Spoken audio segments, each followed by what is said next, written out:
In the name of God, most gracious, most merciful, Mr. Y.P. Trivedi, the chief guest of the evening, Mr. Rashmi Bhai Zaveri, Dr. Zakir Naik, Mr. Chaman Bhai Vora, Mr. Dhanraj Salecha, distinguished guests, ladies and gentlemen. Assalamu alaikum. May peace be on you. On behalf of the organizers, the Indian Vegetarian Congress, the Islamic Research Foundation, and the Rushdie Foundation, I welcome all of you today to this morning's unique program, a public dialogue on the topic, is non-vegetarian food permitted or prohibited for a human being? It is being held in a spirit of friendship and understanding each other's viewpoints. I, Dr. Mohammed Naik, am the coordinator for this dialogue. Hence, I occupy a neutral position. It is my onerous duty to ensure a fair and proper conduct of this meeting.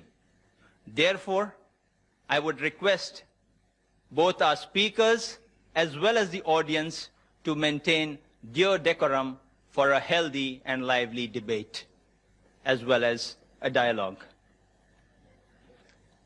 Now we would have the past president of the Indian Vegetarian Congress, Mr. Jayantilal R. Doshi, welcoming and introducing the chief guest of the evening, Mr. Y.P. Trivedi. Mr. Jayantilal Doshi.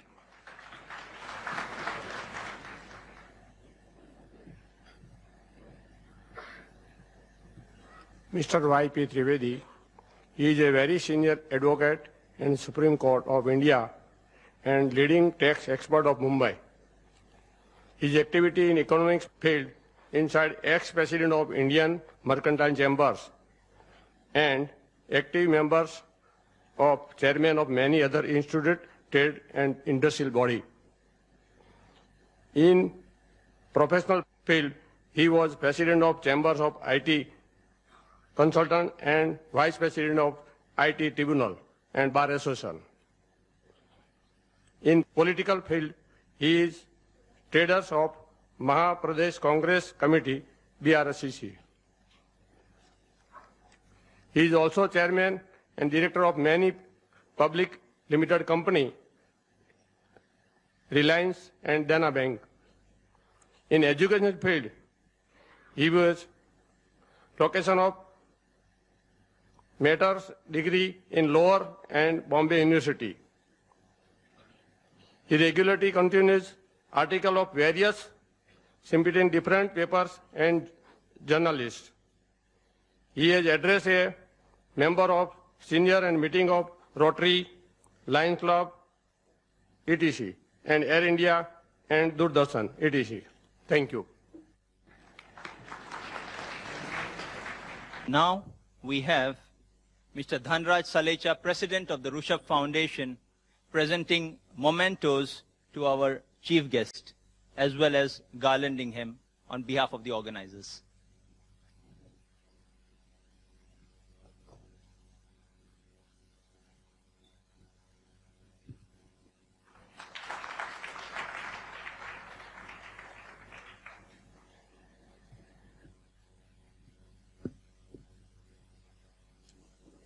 Now we have our chief guest, Mr. Y.P. Trivedi, addressing our audience collected here today. Mr. Y.P. Trivedi.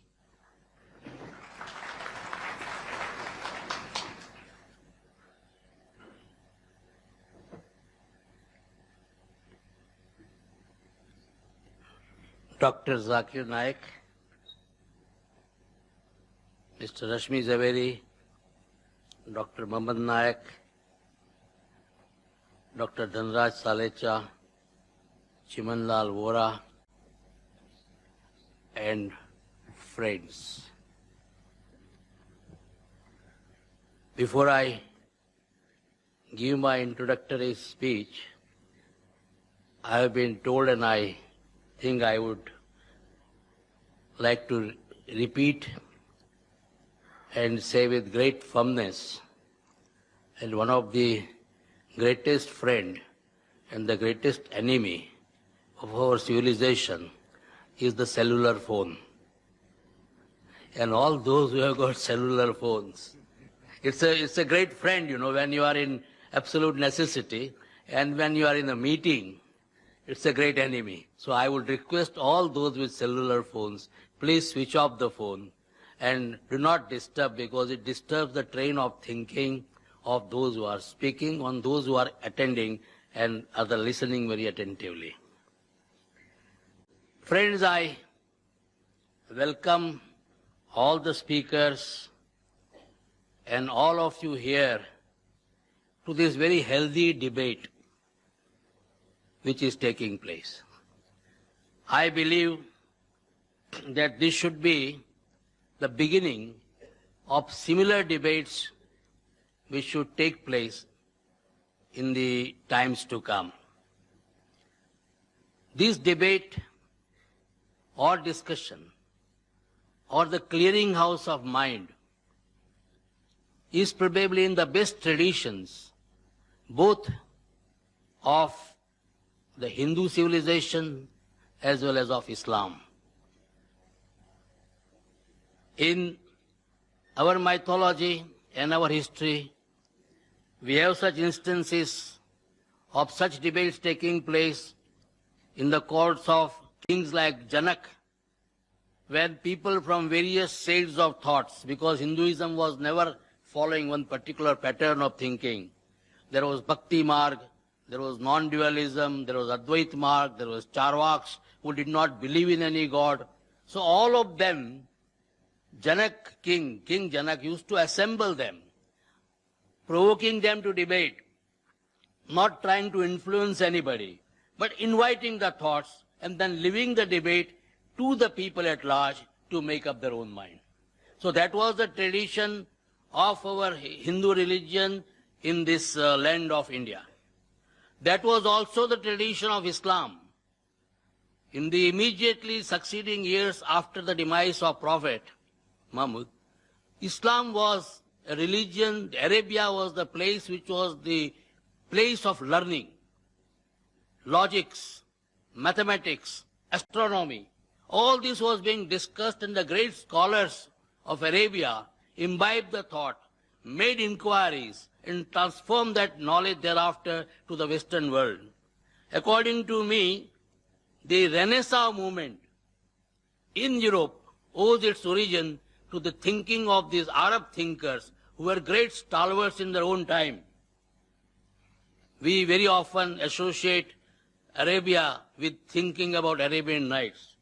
But let me tell you that apart from the strides which they made in the field of fiction and some of the most imaginative fictions, at the same time in the field of science, technology, thinking, logics, mathematics, they made great strides. That is why today also, in spite of all the achievements, the West is still talking about the numerals as the Arabic numerals. And this is how Islam also in those days used to think openly. That tradition has been continued because I believe in the realm of King Akbar. He also used to call people from all religions, even the Christians who came at that time. They landed on the shore of India. They were also called and they were asked to explain what are the tenets of the religion. So this sort of a healthy debate is something which is an absolute necessity for the development of any cultured, civilized and tolerant society. Dr. Vora said that he is neutral. Let me tell him and all of you, I am also neutral. If I would not have been neutral, I would not have been made the chief guest. And I do not wish to desire to make any final comment on the subject. But one school of thought I would like to narrate here, which I read at some place, that all those animals in nature who are grass eaters, the animals which are thriving on leaves, they have got bovine teeth. They do not have canine teeth. All those animals which are eating flesh, meat eaters, they have got canine teeth, what we call Rakshi. Human being is the one species which has got both bovine teeth as well as canine teeth. So it is very likely that nature wanted this species to survive. Nature considered that this species, human beings, are the most important species which should be there in this world. They should try to contribute, they should try to carry my message and take it further. So they wanted, the nature probably wanted this species to survive under all circumstances.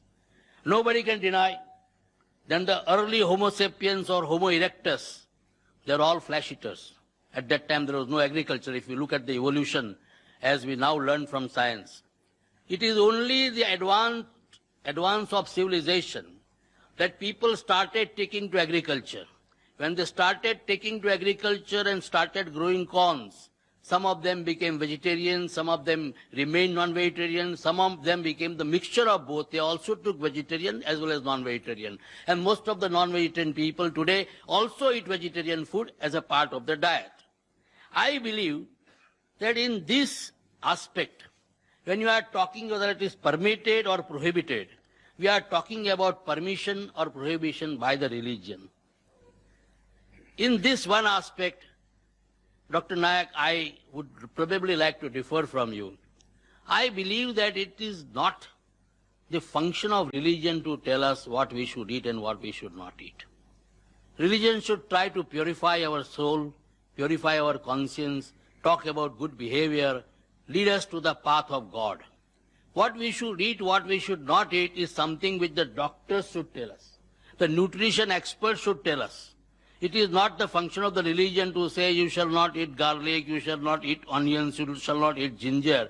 Because this is something, if subsequently the nutritional experts tell us that this is something which is very good for your health, which is very good for your survival, which is very good for you to fight your diseases, then certainly it has to be taken.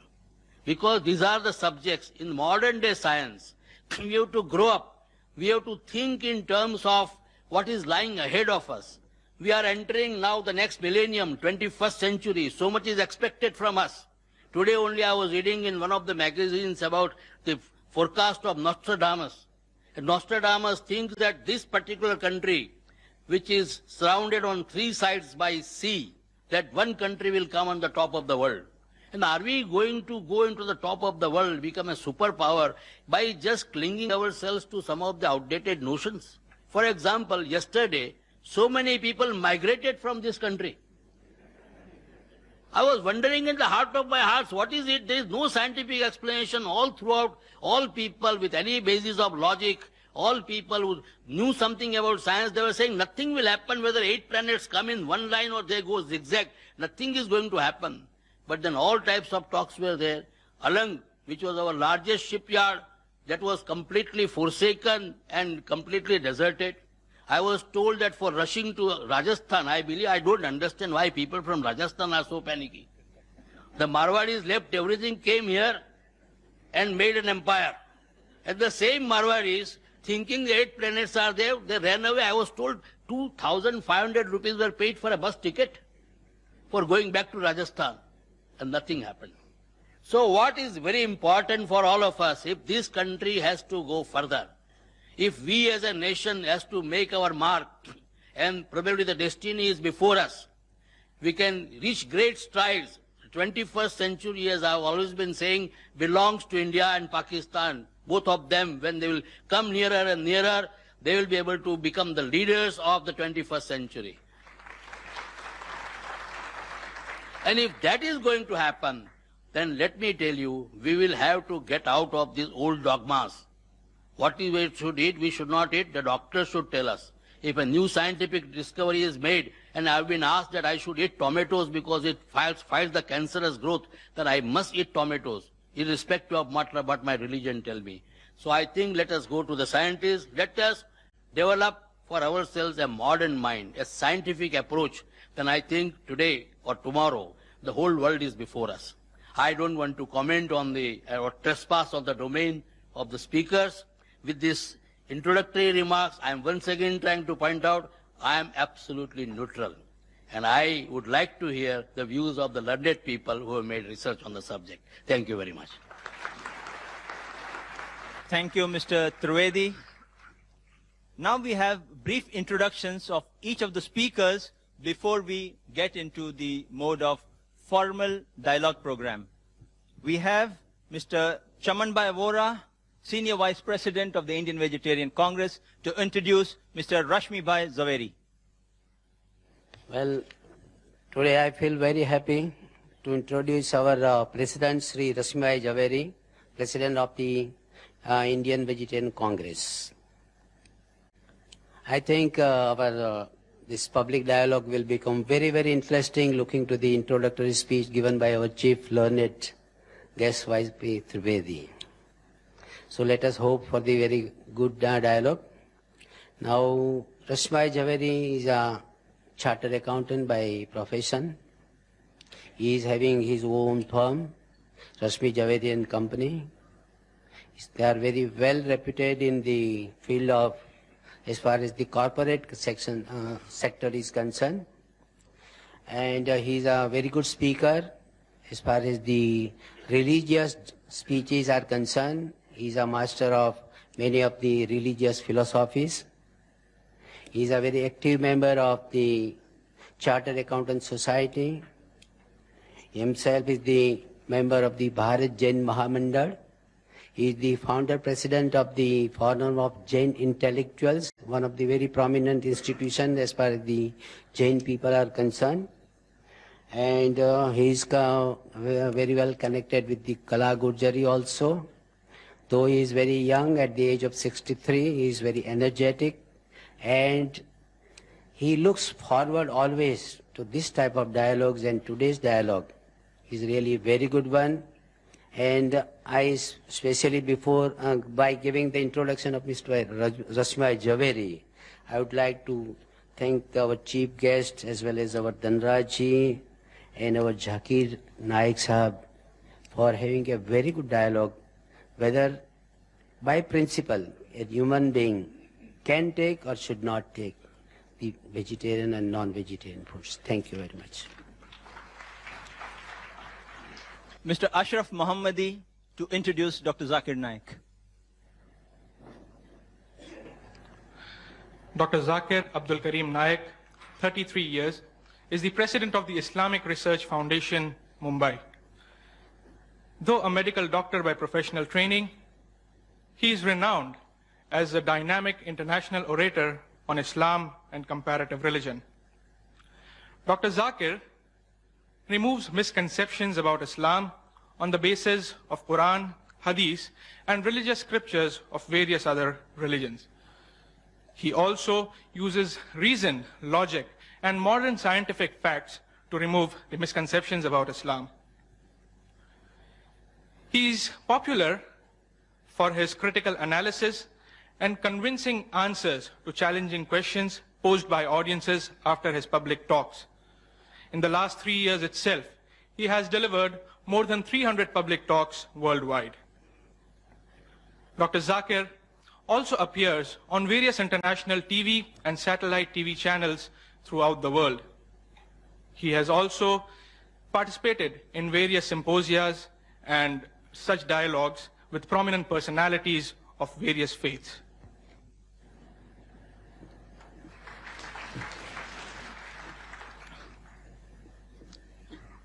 I have been asked by many persons,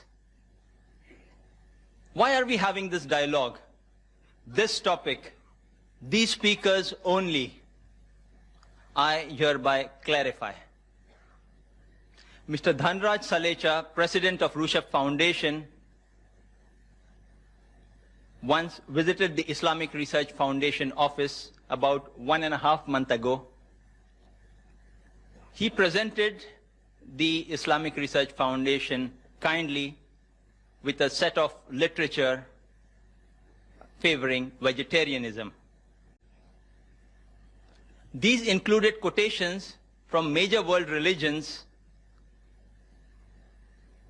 which included quotations also from the Quran and sayings of Prophet Muhammad, peace be upon him, which according to him indicate that non-vegetarian food is prohibited for human beings. After some discussions, Mr. Salecha proposed that a public dialogue be held at Patkar Hall between Mr. Rashmi Bhai Zaveri, President of the Indian Vegetarian Congress, and Dr. Zakir Naik, President of Islamic Research Foundation, on the topic, is non-vegetarian food permitted or prohibited for a human being?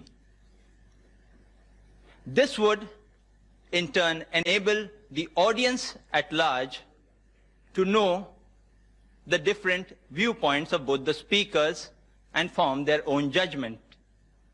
Both the speakers agreed to the same. Just about 5 days back, that is this Tuesday, I met Mr. Zaveri, and he requested that both the speakers in their talk refrain from speaking on other religions except their own. Dr. Zakir, though being very ardently in the field of comparative religion, reluctantly agreed. Therefore, as far as the religious points are concerned in the talk and response of our speakers, Mr. Zaveri will speak only from the Jain viewpoint unless compelled otherwise. Similarly, Dr. Zakir will speak only from the Islamic viewpoint unless compelled otherwise. This, in brief, is the clarifying background to the dialogue. The format for the dialogue will be as agreed to and decided fair by the speakers. Mr. Rashmi Bhai Zaveri will first address us for 50 minutes on the topic, is non-vegetarian food permitted or prohibited for a human being? Then Dr. Zakir Naik will make his presentation for 50 minutes on the same topic. This would be followed by a response session in which Mr. Zaveri will respond for 15 minutes to the matter presented by Dr. Zakir. Similarly, Dr. Zakir too would then respond for 15 minutes to the matter presented by Mr. Zaveri. When 5 minutes are left for the conclusion of the talk or the response time, I would put before each speaker a plate saying 5 minutes left, in which time they are expected to conclude. Lastly, we would have the question and answer session in which the audience may pose questions to each of the speakers alternately on the question mics provided in the auditorium. Written questions on slips of paper would be given secondary preference if time allows us. Now, I would request our first speaker, Mr. Rashmi Bhai Zaveri, to present his address. Ladies and gentlemen, Mr. Rashmi Bhai Zaveri.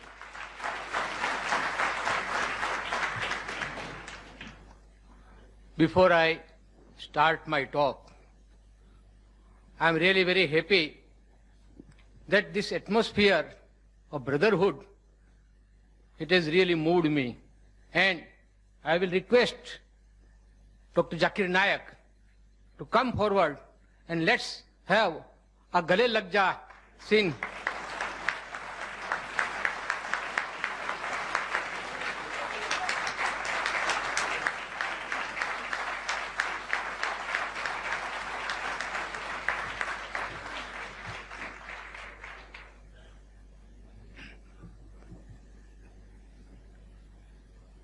The chief guest of this morning, Mr. Y.P. Trivedi, President of Rushabh Corporation, Sri Dhanraj Salecha, the learned speaker, Dr. Zakir Naik, the expert commentator and the coordinator, Dr. Naik, Vice President of IBC, Sri Chaman Bhai Vora, other dignitaries on and off the dais, my friends, brothers and sisters. First of all, I must acknowledge the dedication, the sincerity with which all the three organizations, particularly Islam Research Foundation, has taken pains in arranging this lecture. I don't mind and I don't hesitate in saying the entire credit goes to IRF.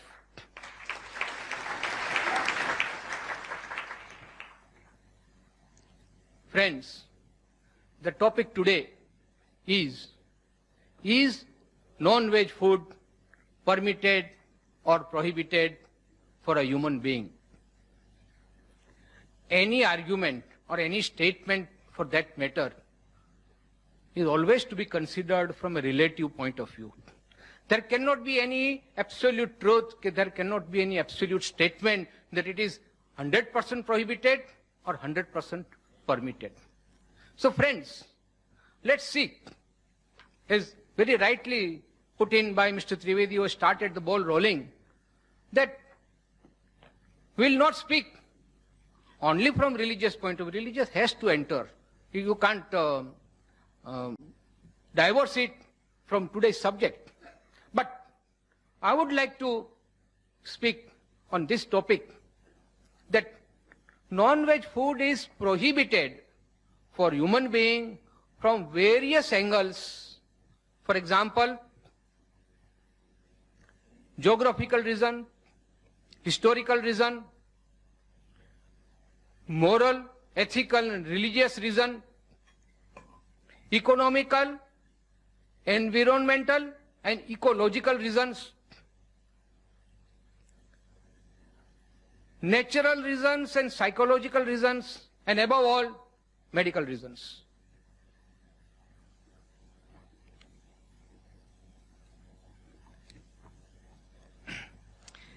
It's a fact now well established that our actions are controlled by our thoughts. What we think, we act. And our thoughts are controlled by our diet. As we eat, so we behave. And that's why the topic is very important, that we should choose our diet in such a way that our thinking is positive. The word positive will include everything. And believe me, friends, not only all the religions, but the medical science has now proved that the food that we take, it definitely influences our thinking, and so our behavior. Friends, there was a time when there was no alternative available, as Mr. Trivedi rightly put. There were places on this world, and there are even now places where there is no availability of vegetation. It is simply not possible because of the extreme circumstances.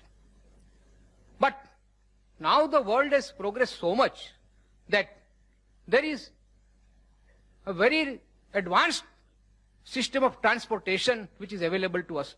And any type of commodity, including food, can be transported from one part of the globe to another without any problem. Now that when we have got alternatives, we have to think about this, which alternative is better from all the angles that which I have described earlier. And that's why, friends, I am now coming to my topic proper, that non-veg food is not permitted now at this point of time, not only for India, but for other countries of the world also. First of all, I will say that all Indian philosophies have stated that we should not harm any living being, not only the living beings that we can see, but also those living beings which we cannot see, which are in air, fire, water, etc.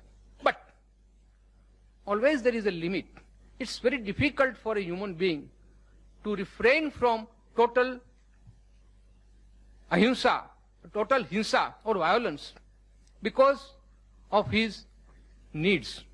So that is why Lord Mahavir stated that at least you limit the essential killings, but absolutely no killing for your own selfish motive or for your own needs of hunger, etc. And that is why under Jainism and most of the Indian philosophies, non-veg food is totally prohibited. Now this is a religious aspect. I will not go very deep into it. But the psychological aspect, the effect that non-veg food has on our thoughts and deeds, that is the most important part. The learned authors, I will not now quote the names of the books and authors because that will take time. But I have got all the authorities with me. It is said that veg diet reduces needless suffering in the world and also preserves our ecosystem. See, when I talk about alternative, you look here, or you look at the wild animals who stay in jungle. Those who are carnivorous, they will restrict themselves to meat eating only. But those animals which are herbivorous, they will never go for meat eating. Only human being is such, because of some false notions, I will say. The human being has been both a carnivorous and herbivorous. As I said, if alternative is available, why should we go for unnecessary killing? The basic principle underlying this theory is non-violence, love, and compassion for animals, birds, fish, etc. Because flesh food falls in not essential category, while vegetarian food comes under essential category. Psychologically also, cruelty, instant impulses, urges, basic animal instincts, impatience are all the necessary consequences of flesh food. By eating animal flesh, man will ingest all the animal instincts, the 4 basic animal instincts of food, fear, possessiveness, and reproduction. These are there in man. I don't say no. But they are the basic instincts. We have got a reasoning mind. We can rise above these basic instincts. We can control our impulses and urges and then only we can become super animals or super beings. Otherwise, human being and animals, there is no difference at all. But man has additional quality called reasoning mind, which is blunted by the influence of flesh, food, and man becomes more like animal. The scientific reason for this is that flesh is an integral part of animal body. It is full of tamasic value. There are 3 types of values: tamasic, rajasic, and sattvic. Tamasic, in short, is the brutal sense or brutal instincts of animal. A man becomes more like an animal. He is callous, he is cruel, he is ignorant if he is eating the food that is the part of the bodies of the dead animals. The crime rate is higher. Aggression is the natural consequences of flesh food. It distorts the thinking and reasoning. It is not only a problem by itself, but it creates many other problems like increase in crimes, cruelty, etc. The virtues like compassion, sharing, self-control are obliterated by the impact of flesh food. If we insist on treating animals more brutally, then our behavior will also become less human and more brutal. I will quote one shairi that what will happen if this animal instincts is so embedded in our heart, what will become of man? आदमी की शक्ल से अब डर रहा है आदमी, आदमी की शक्ल से अब डर रहा है आदमी, आदमी को लूट कर घर भर रहा है आदमी, आदमी ही मारता है मर रहा है आदमी, आदमी ही मारता है मर रहा है आदमी, समझ कुछ आता नहीं क्या कर रहा है आदमी. Friends, this is because the man has become an animal. He does not then distinguish between whether he is an animal or a human being, because this is the influence of the food, the flesh food that he eats. Flesh food is the cause of PMS syndrome, that is preposterous mood swing and psychological distortions. Thus, it is now established that if flesh food is the root cause of moral and spiritual degeneration. We at Indian Vegetarian Congress, we are working for important task, since it will lead to a more humane world at peace with animal kingdom and with each other.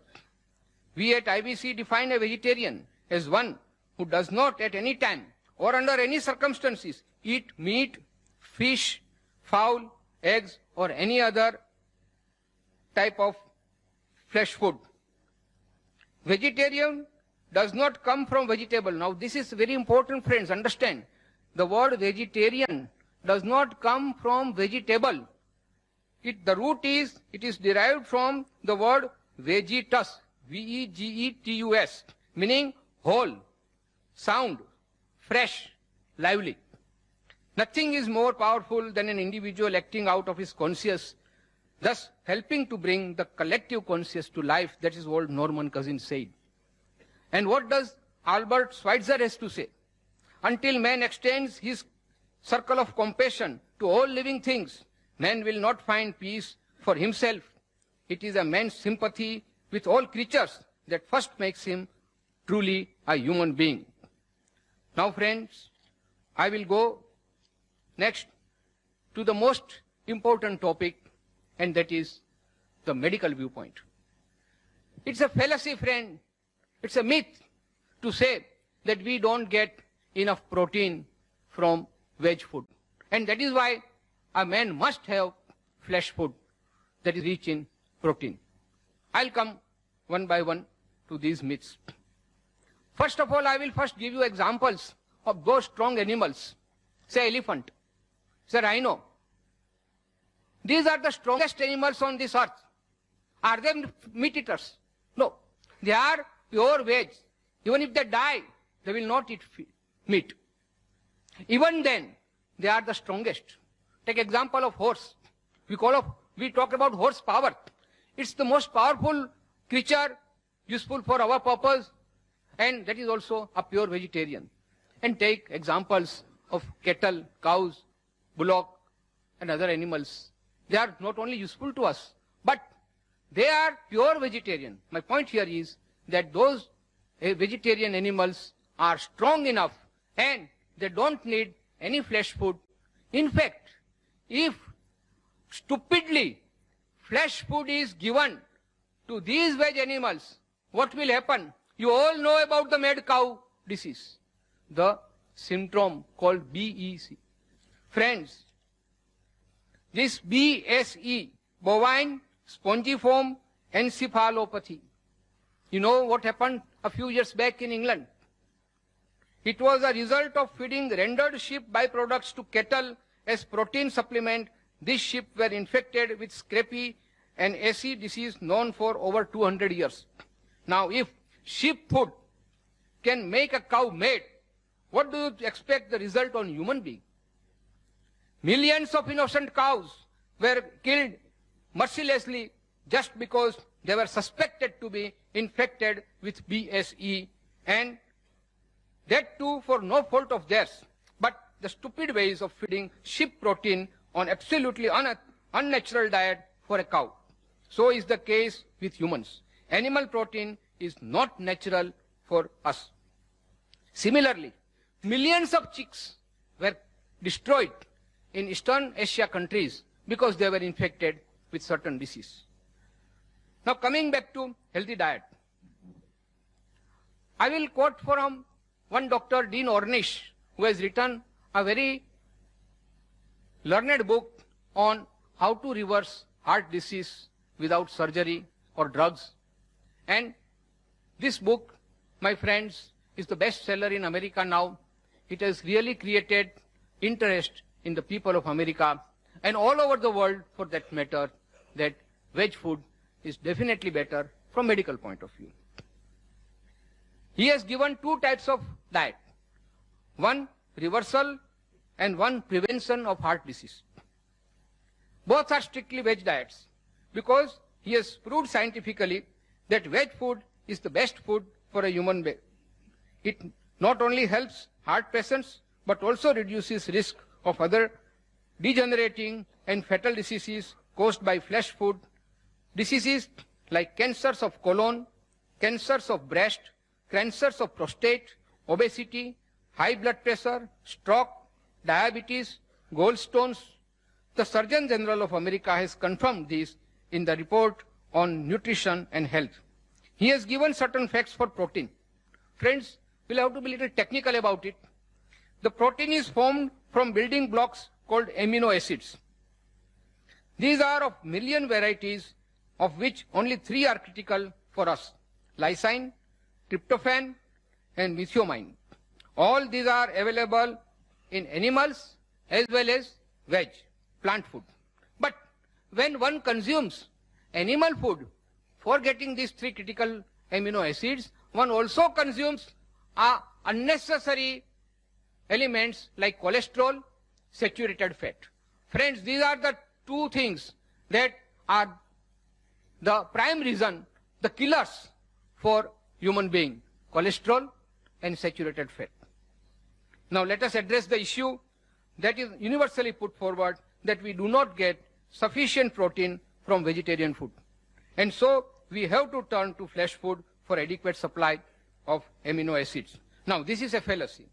A combined meal of legumes and cereals. Legumes means dal, pulses, and cereals mean wheat, rice, etc. You have to combine these 2 and you get a complete balanced diet which provides complete protein, which is not different from protein found in eggs or meat, but without cholesterol and animal instincts. One dietetic association has stated positive relationship between vegetable lifestyles and risk reduction for several chronic degenerative diseases, as mentioned earlier. It has confirmed that veg diet is healthier and more nutritious. Plant food is totally free from cholesterol, which is found in both. But cholesterol is only found in animal products such as meat, poultry, fish, and dairy. Flesh food is also high in saturated fats, which our liver converts into cholesterol. Our body makes all the cholesterol we need. Now this is very important, friends. You must understand. We need cholesterol, but we don't have to take cholesterol from animal food. Our body, it's a wonderful mechanism. The biochemistry, the chemical factory of our body can manufacture all proteins, all cholesterol from our own system. 3/4 of the cholesterol in our blood is made by our body. It is the excessive amounts of cholesterol and saturated fat in the diet that lead to coronary heart disease. The other diseases, friends, which I have summarized from various journals, medical journals: epilepsy, infected flesh, kidney diseases, excessive protein, excessive uric acid. These are all the diseases because of the flesh food. Rheumatoid, arthritis, gout. This is the direct consequence of uric acid found in flesh food. Degeneration of intestines, decay in immunity system. Dr. Deepak Chopra of America has stated that our body is capable of living for more than 100 years if we take proper care of it. Now look at the population in North extreme north region Eskimos. Now, perforce, because no vegetation is available, they have to take flesh food. And the average life of an Eskimo is only 30 years. All non-veg food is devoid of vitamin C and vitamin A, which is naturally available in vegetables. Avidin in eggs and other dangerous bacteria are responsible for many skin diseases such as eczema, scabies, leprosy, etc. Now, I'll give you certain scientific facts. One medical study has proved that there are less heart diseases in veg people than flesh eaters. Second, it's a well-known fact that not only in India, but even in advanced countries, there is no foolproof system of medical exam of animals before slaughtering. Thus, diseases carried by them are passed on to the humans who eat flesh food. Friends, we all know that like human beings, the animals are also infected by diseases. And they are the carriers of the deadliest germs. And when these animals, they die and one eats that flesh, that diseases which were infected and which were the part of the dead body of that animal is again inherited by us. 9% of food poisoning cases, 90% of food poisoning cases are in flesh food eaters. When an animal or bird is brought to a slaughterhouse, now this is a friend which is again, it needs some explanation. If you have visited a slaughterhouse or a poultry, you will know this. When the animals are brought to the slaughterhouse and when they know that they are going to be slaughtered, the pain, the agony, the anguish that runs in the system, it gives rise to adrenaline, the hormones, which mixes with the blood and into the flesh. Now these instincts of fear, anguish, anger, despair, all negative points are then becoming part of the flesh food and it passes on to the person who eats. And that is why, friends, I say that when one eats flesh food, he becomes more like animal and less like a human being. I will now turn to the fallacy that eggs are necessary for growing children because they contain protein. As I said, excessive protein is more harmful than useful. And the protein that we find in pulses, in cereals, is much more richer and natural than the protein, the excessive protein we find in animal food. Now I'll give you the example of egg. Each egg weighs about 100 grams and has 170 calories. It contains 13.6% of protein, as against that any dal or pulse will contain 24% of protein, much more than the egg of same weight, 100 grams. Egg will contain 13.3% saturated fat, while there is no saturated fat or very little of 1% in cereals and pulses. 450 to 500 milligram of cholesterol is contained in egg, one egg. Amino acid called methionine, which destroys vitamin B. Large quantity of sodium salt. All these are part of the egg.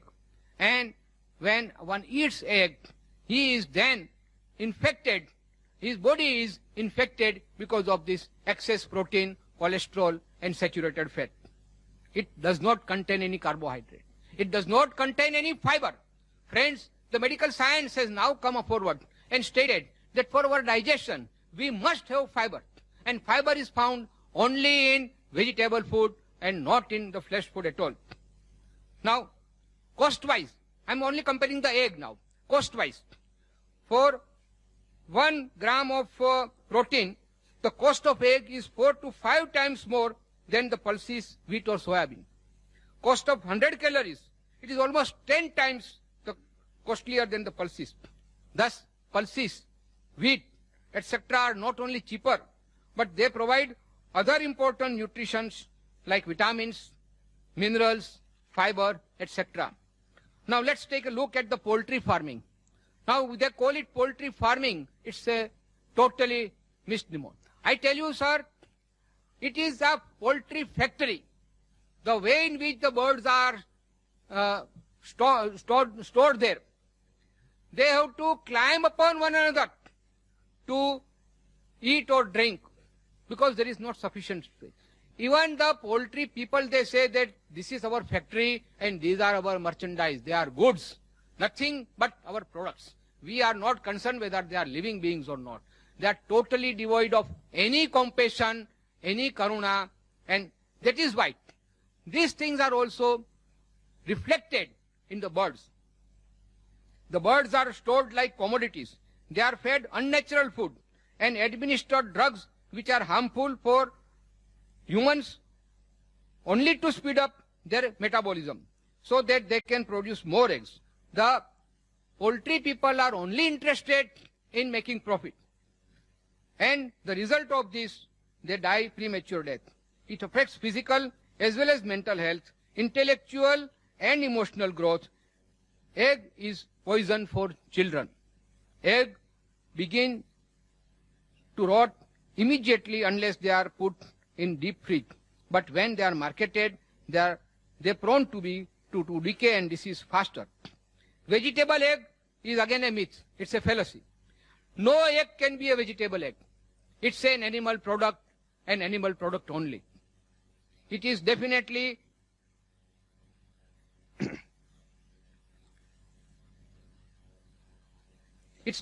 an animal product. It can never be called vegetable item. It's a misnomer. It's a deception. Friends, I will now turn to the economical aspect.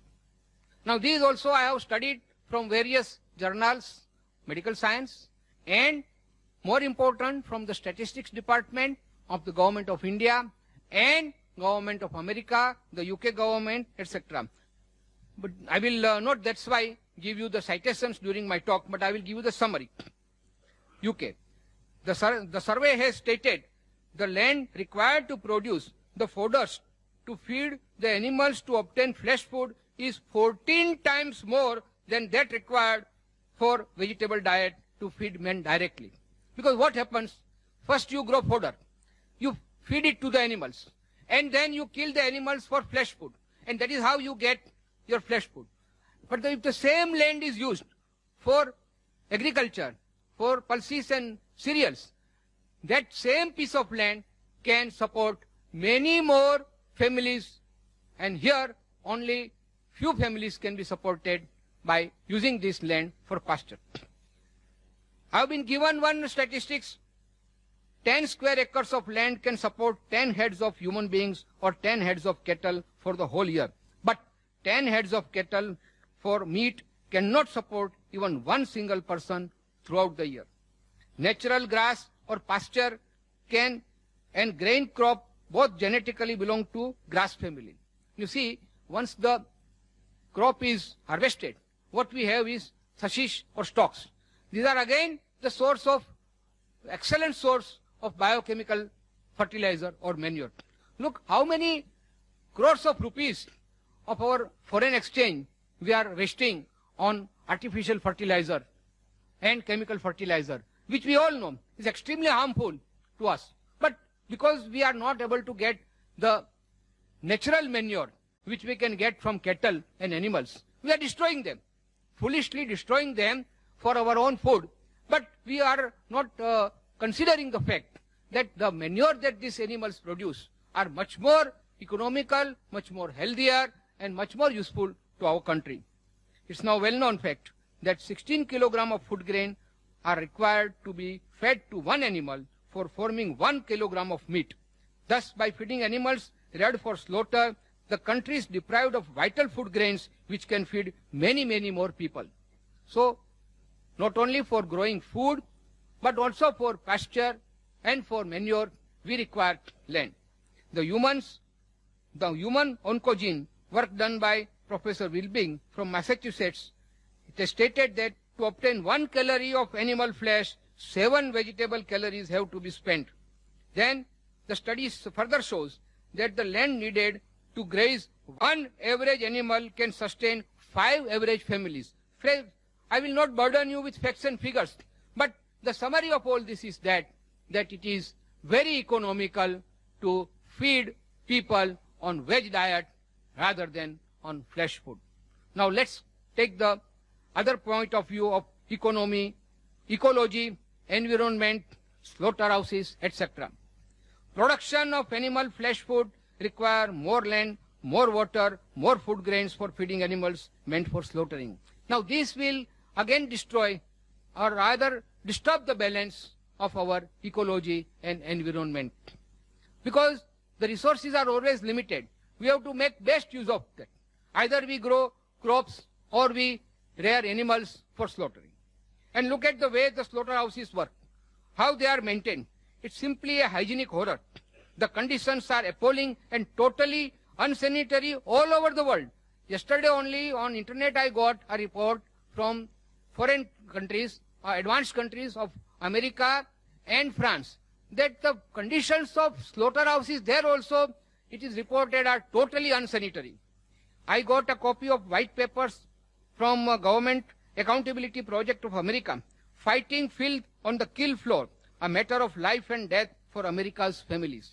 Slaughtering of animals, meat processing plants, and finally most unhygienic ways of transport and sale of flesh food has made flesh food totally unfit for human consumption. And do not think for a moment that imported, packaged, nicely packaged meat or canned meat is totally hygienic. No, my dear friends, that is also coming from those slaughterhouses where all these things which I have stated of medical science will apply. Not only that, they add certain preservatives, certain chemicals, certain additives which will keep the meat fresh. Environmental consciousness in India and abroad has now driven many people to vegetarianism. Environment-friendly veg foods are now available. The craze now in all over the world is to go for environmental friendly veg food because it is considered friendly and healthy.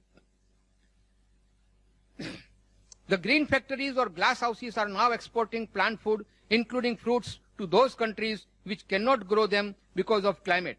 The modern transportation system has given a much better alternative for food choice. In fact, for developing nations like India, government and NGOs should give more emphasis on larger production of more exports of plant food, which will serve the economic development of our country. Now look at the pollution. The pollution caused by legal and illegal slaughterhouses is terrific. The discharge of effluents from even so-called modern abattoirs is in the open and exposed to elements and public gaze. The carcasses of animals, the flow of blood, the horrible stench, etc. will add to the pollution. Ecological balance. Utility of animal world for human welfare cannot be overemphasized. Both are interdependent. Cows, sheep, fish, frogs, etc. are much more useful to us alive than dead. Then why should we kill our friends and our helpers to satisfy our taste buds? We should not be so much ungrateful, my friends, to our lesser beings. We call them animals or birds. Look at it from another point of view of natural manure. I have already stated that the animals produce much more natural and healthy manure than the artificial manure. Artificial chemicals, manures cost us dearly. Now again, I'm coming back to our economic term. We are importing artificial chemicals for manure purposes. That is again a drain on our exchequer.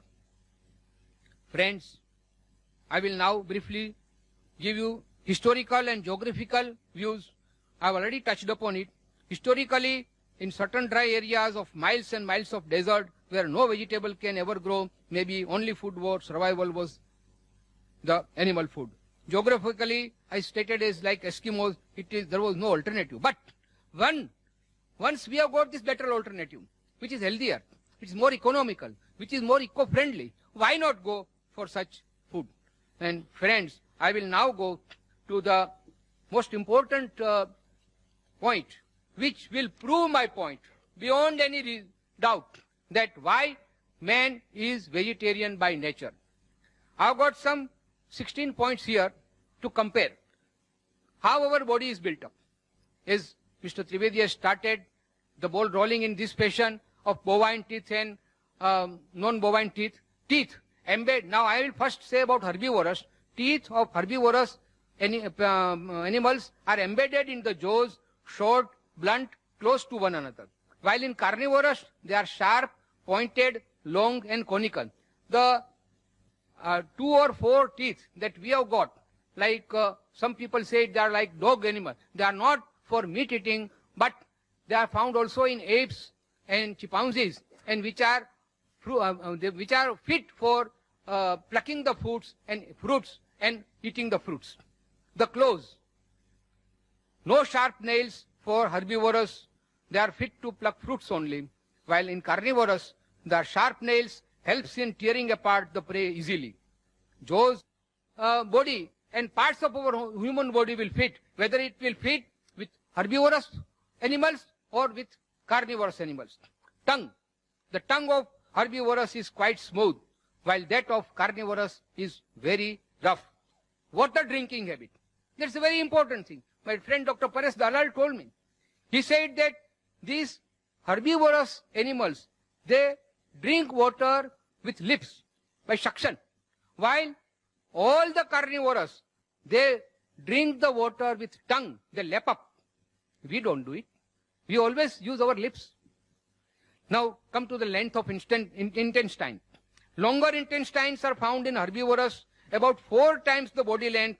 This cannot quickly expel the flesh food, while in carnivorous, smaller size of intestine, almost equal to the body length, and helps to expel flesh food before it gets contaminated. Liver and kidney. Smaller in proportion in herbivorous, so they are unable to throw out waste material easily. While in carnivorous, liver and kidney are longer in proportion, so they can throw out waste material easily. Digestive system. There is a less hydrochloric acid in digestive system of herbivorous, thus flesh cannot be digested easily, while obviously in carnivorous the quantum of hydrochloric acid is much more, and that is why they can digest the flesh food, but human being cannot. Salvia. In herbivorous, like human being, the salvia is alkaline and contains ptyalin, which helps in digesting carbohydrates found in the grains. While in carnivorous, the salvia is always acidic. The blood pH is alkaline, like human being and herbivorous, and acidic in carnivorous. The blood lipoproteins. Human blood lipoproteins is similar to all herbivorous, while it is not similar to that of carnivorous. Sense is weak. All the senses, particularly the eyesight, is weak in herbivorous and very powerful in carnivorous.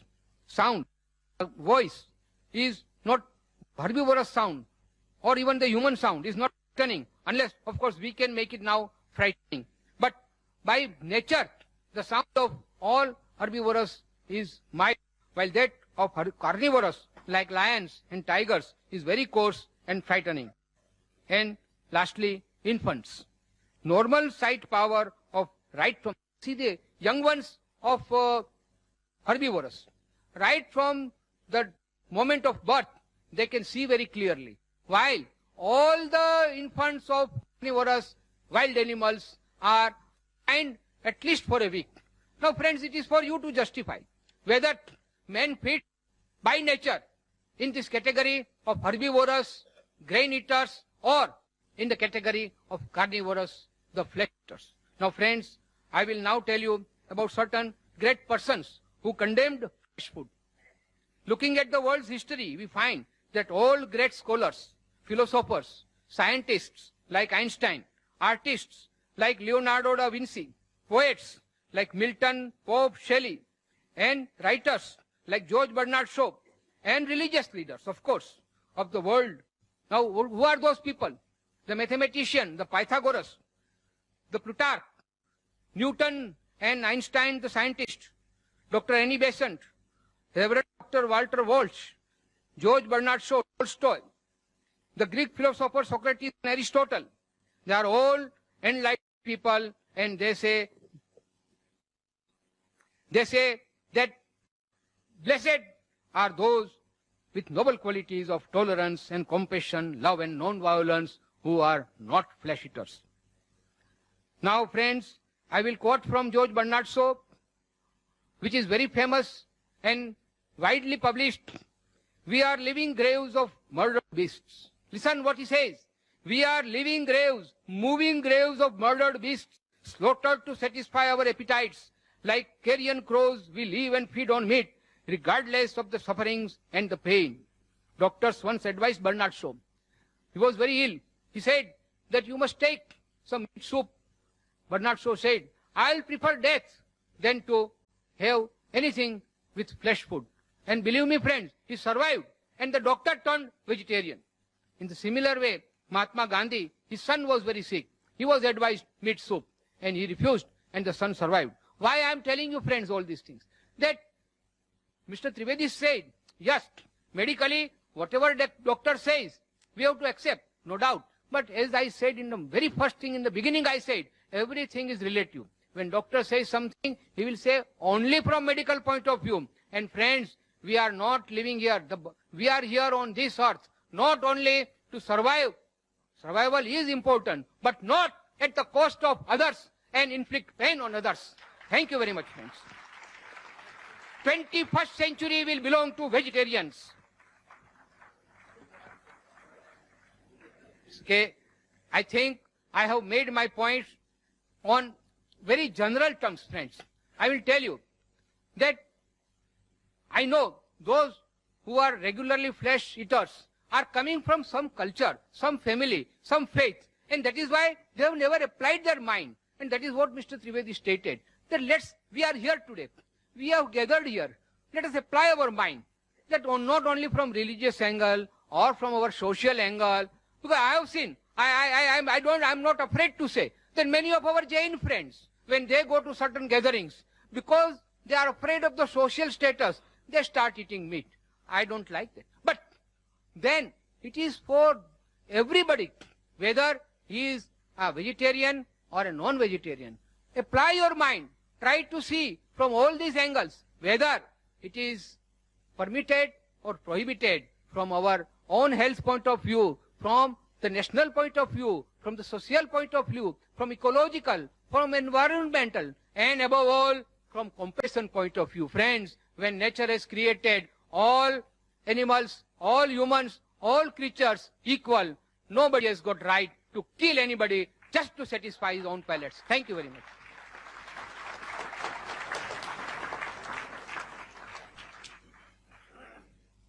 Ladies and gentlemen, Dr. Zakir Naik to present his talk.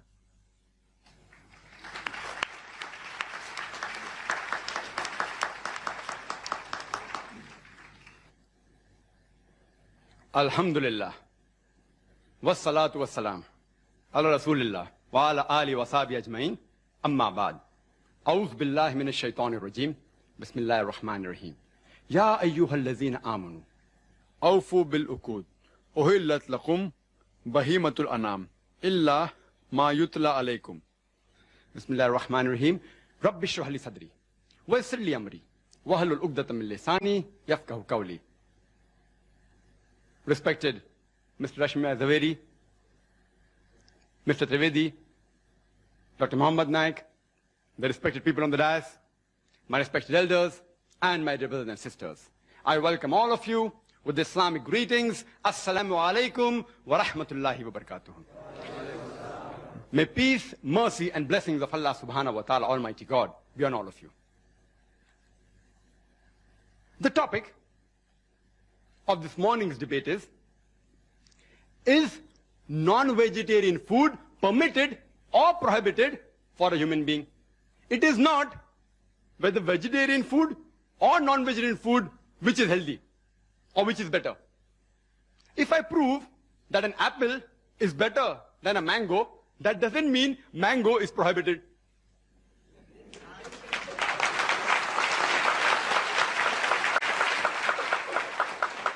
This statement is sufficient to end the dialogue for me, but I have to reply.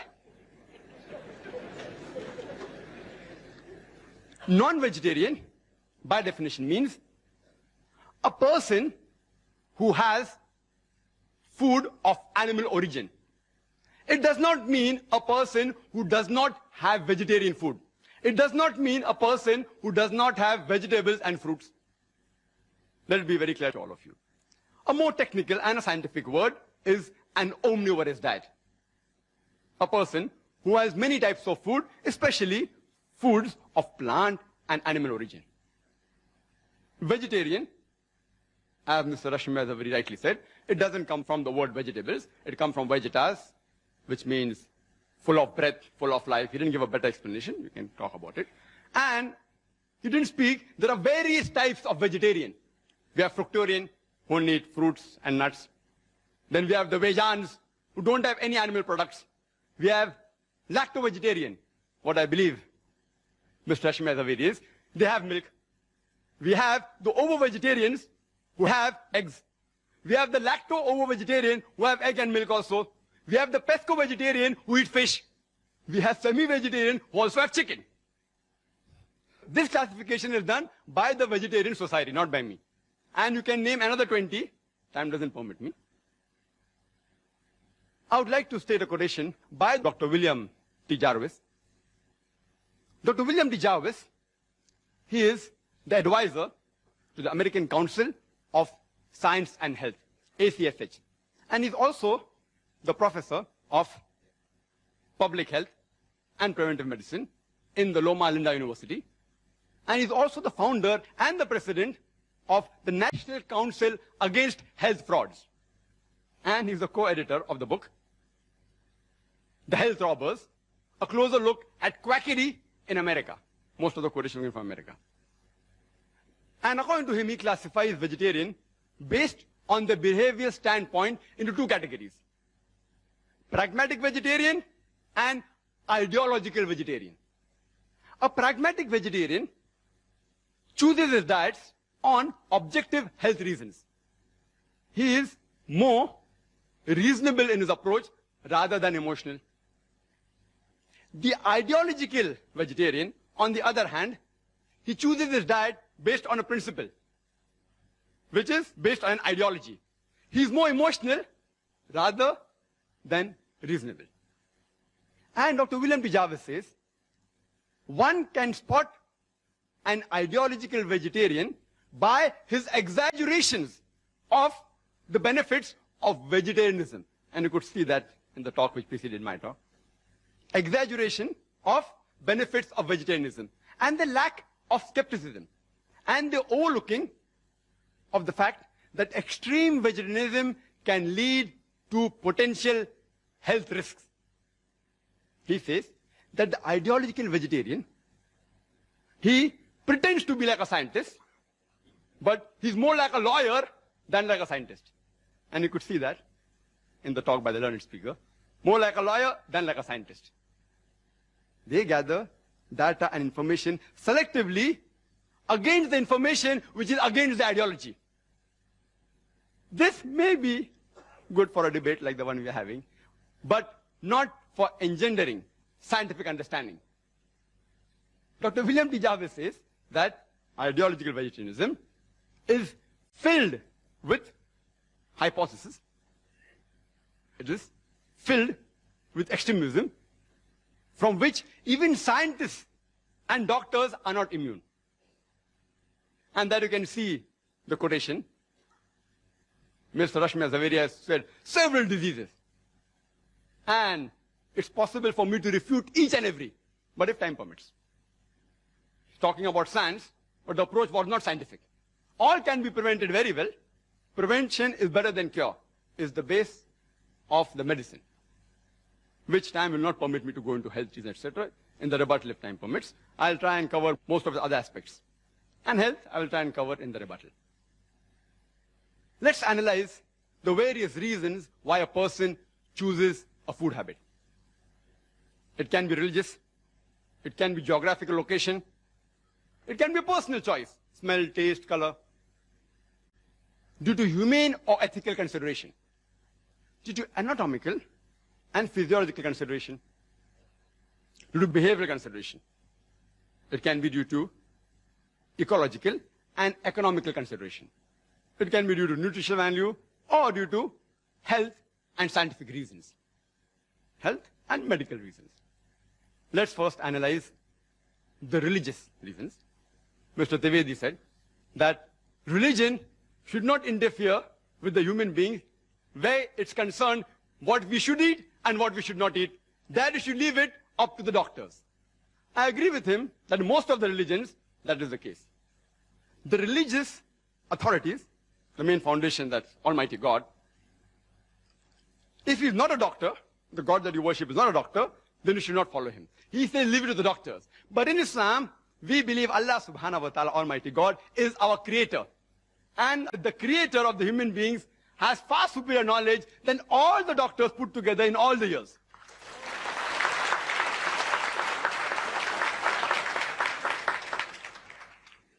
And you can find the statements, as Mr. Rashmi Zaveri said, all from doctors.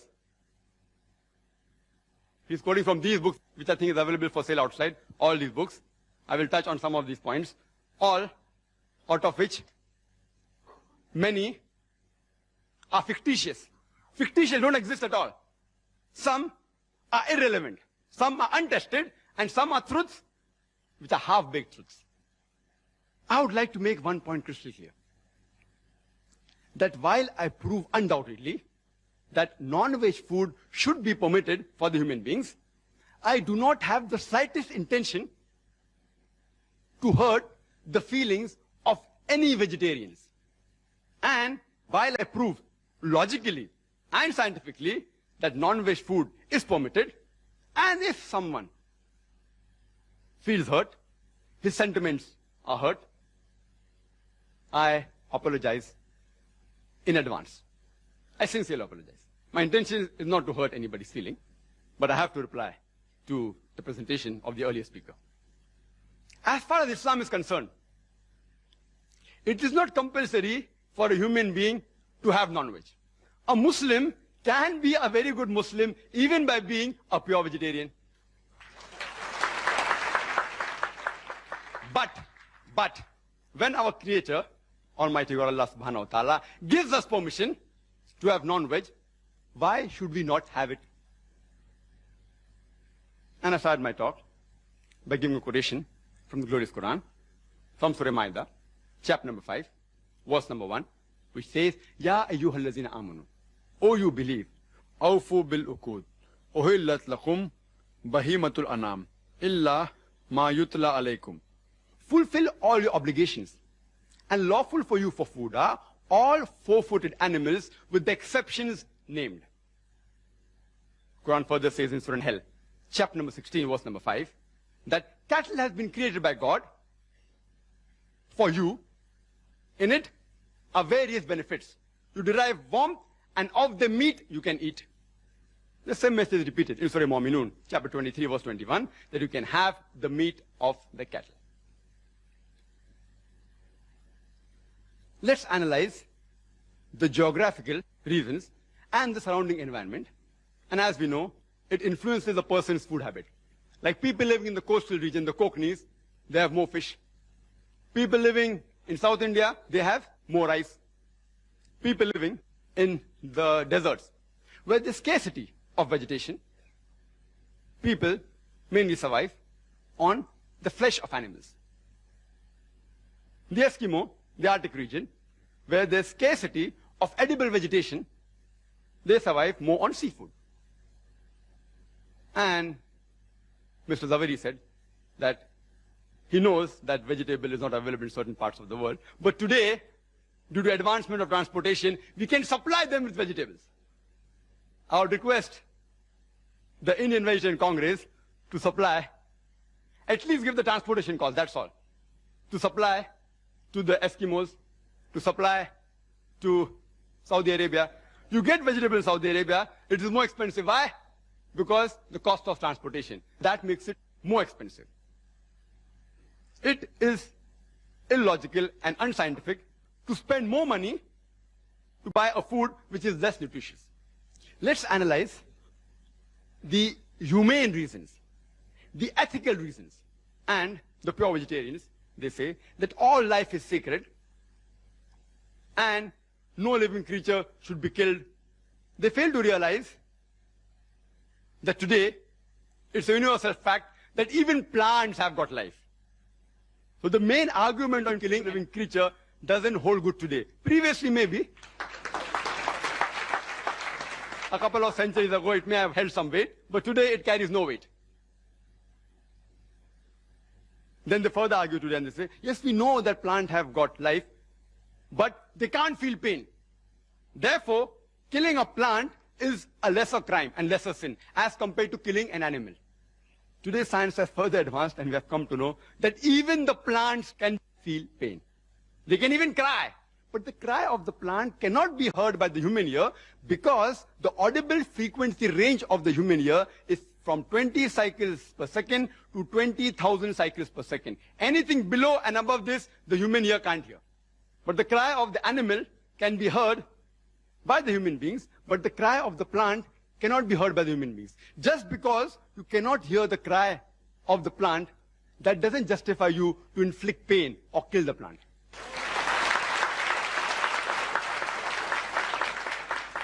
There was an ideological vegetarian who had a discussion with me and told me that, Brother Zakir, I know that plants have life, they feel pain, but plants, they have got about 2 senses less as compared to the animals.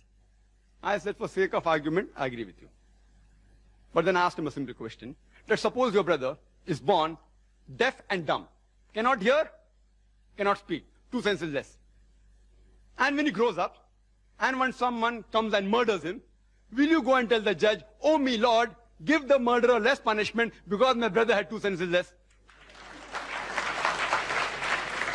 In fact, you will say, usne to masoom ko mara hai. He has killed an innocent person. Give him a bigger punishment. And further, if you analyze that in Islam, as far as living creatures are concerned, there are 2 types, broadly classified 2 types. Human beings who are living creatures and non-human being living creatures. As far as killing the human beings are concerned, Quran says in Surah Ma'idah, chapter number 5, verse number 32, that if any person, if anyone, kills any human being, unless it be for murder or for spreading mischief in the land, it is as though he has killed the whole of humanity. And if anyone saves any human being, it is as though he has saved the whole nation. If any person kills any human being, Muslim or non-Muslim, unless it be for murder or for creating mischief, Quran says he has killed the whole of humanity. If you save any human being, you have saved the whole of humanity. As far as non-human being living creatures are concerned, no human being should harm them unnecessarily, should not kill them unnecessarily for sports or for fun or for target practice. But if it is for your security and for your safety, you can stop them, you can even kill them. Or if you want for lawful food, but not just for fun and frolic or for hunting. Even if I agree that the plants are a lesser species as compared to the human beings, if you take the life of one animal, an average animal, it can feed about 100 human beings. For the same 100 human beings, you may have to kill more than 100 plants. So is it preferable to take the life of one living animal or the life of 100 living plants? Which is a bigger sin? Is it a bigger sin to kill 100 human beings who are handicapped or kill one healthy human being? Which is a bigger sin? You decide for yourself. There is a vegetarian society by the name of World Foundation on Reverence for All Life. Most of the quotation which he gave is from here and from these 3 books. Most of them. Almost all. The name of the foundation is World Foundation on Reverence for All Life. They forgot to mention except plant life in bracket. And it says, all creation is one family. All life is sacred. What kind of an ideology is this? That you permit the killing of one family member, but do not permit the killing of the other family member. It's illogical and unscientific. You know, in America, there are vegetarian society who take students to slaughterhouses and they make them see the bloodshed and convert them to vegetarianism. It is like a doctor taking the young girls to observe and watch a difficult childbirth and then say, that's the reason you should not marry and should not have children. These are unethical forms of mind control. Unethical. Unethical. In fact, we should teach our children that when vegetables can be grown for food, why can't animals be raised for food? All life is sacred. I agree. Unnecessary killing them is wrong. But for a requirement, lawful food is permitted. Let's analyze the anatomical and the behavioral consideration. And there were a list of various things mentioned by Mr. Zaveri.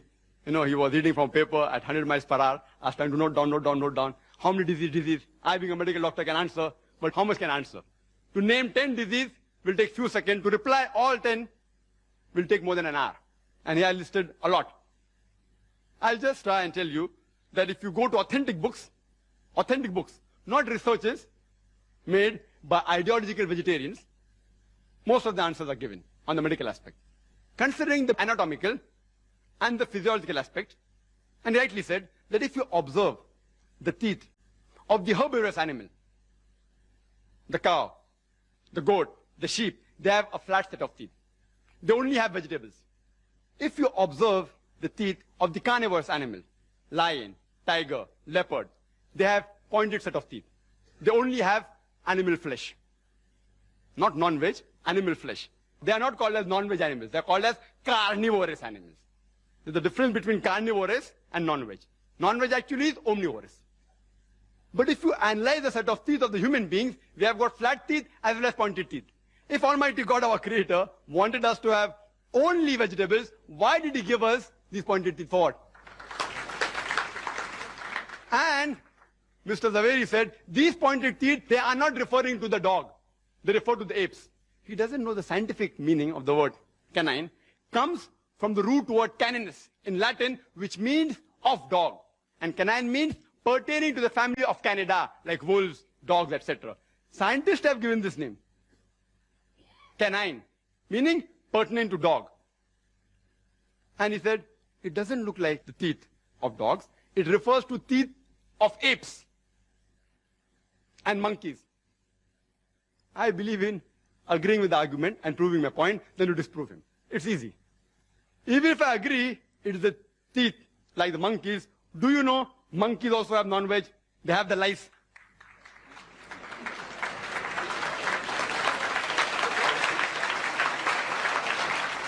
There are many species of ape who even have raw flesh of animals. Many species of apes who have raw flesh. They're omnivorous. Who says they're carnivorous? They're omnivorous. They aren't pure veg also.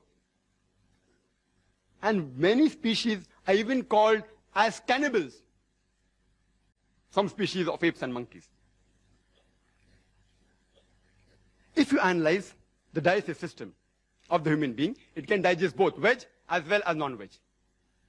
If Almighty God wanted us to have only vegetables, why did He give us a digestive system which can digest both veg as well as non-veg?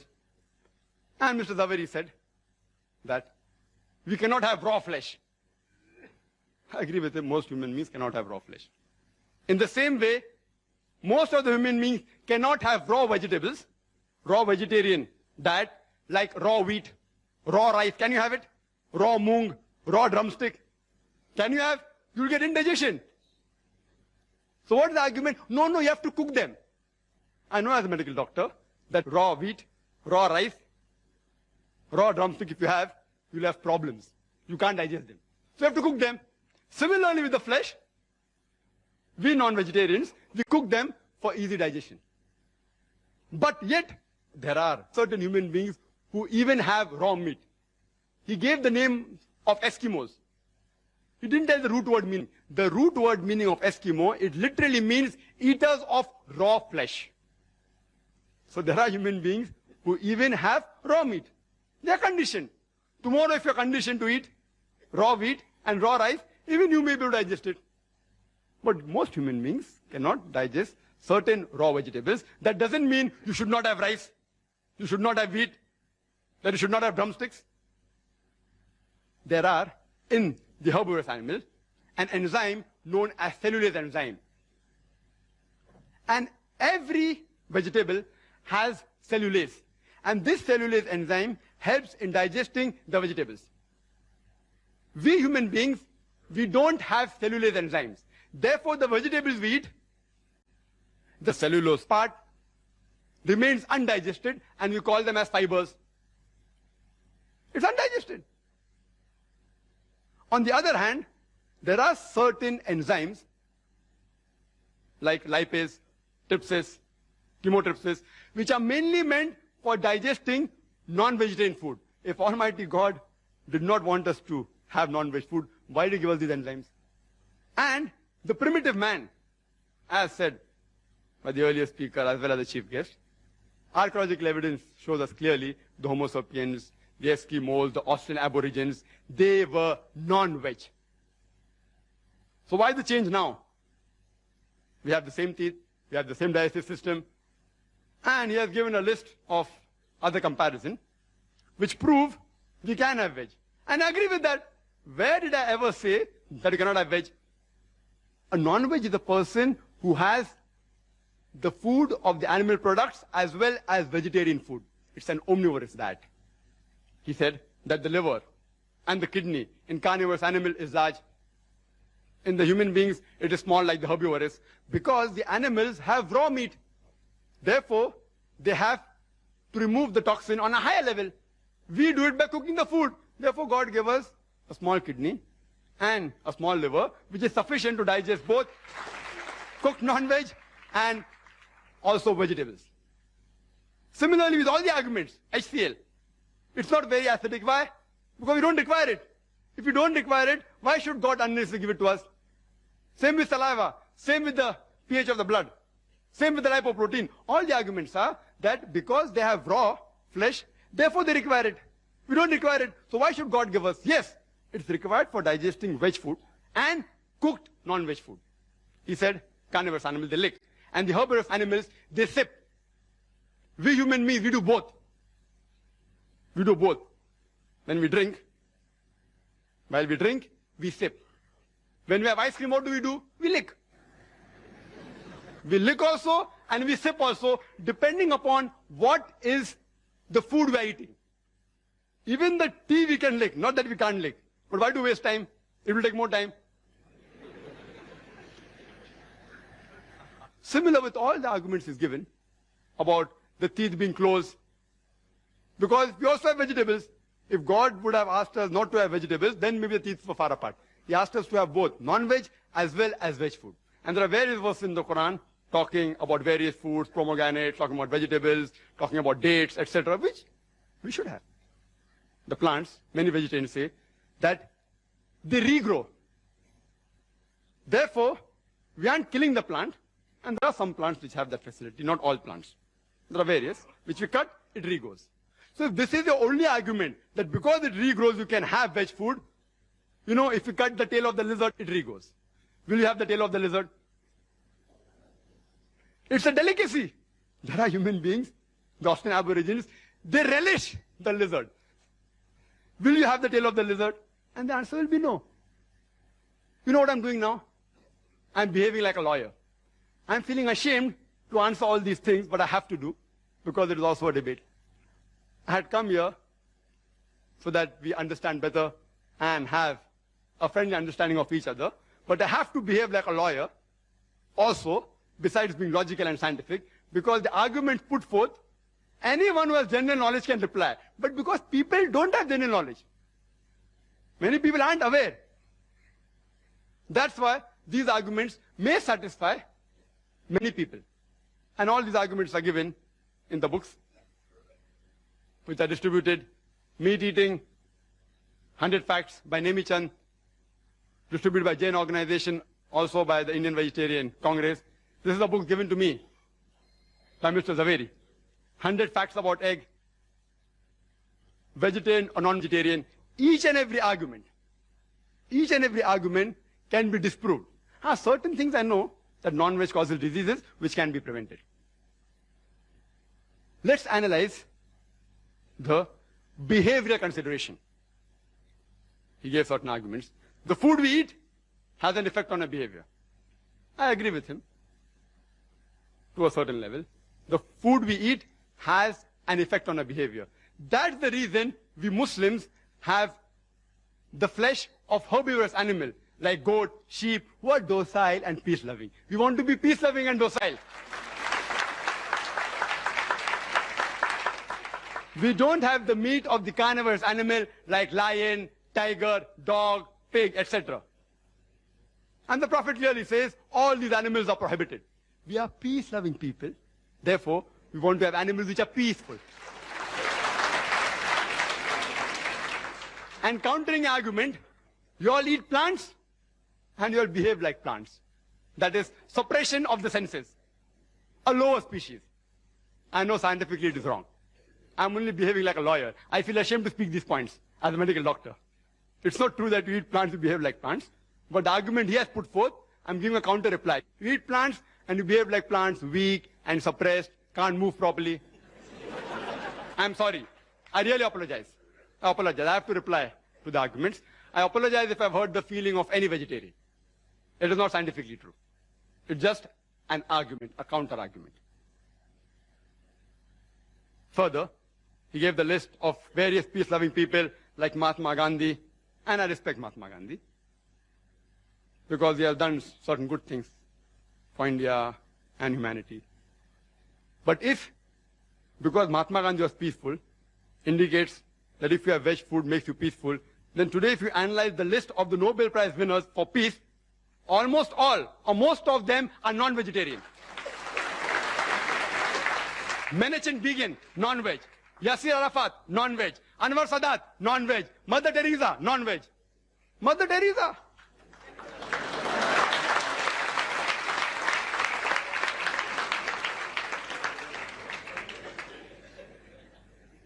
I want to ask you a simple question. Which man in the history of humankind is known maximum for killing maximum human beings? Can you guess? Hitler! Adolf Hitler! He has killed 6 million Jews. Was he a non-veg or veg? Vegetarian! Anyhow, there are crusaders of vegetarians. You know, now on the internet if you go, they say, see, Adolf Hitler was a vegetarian, is a myth.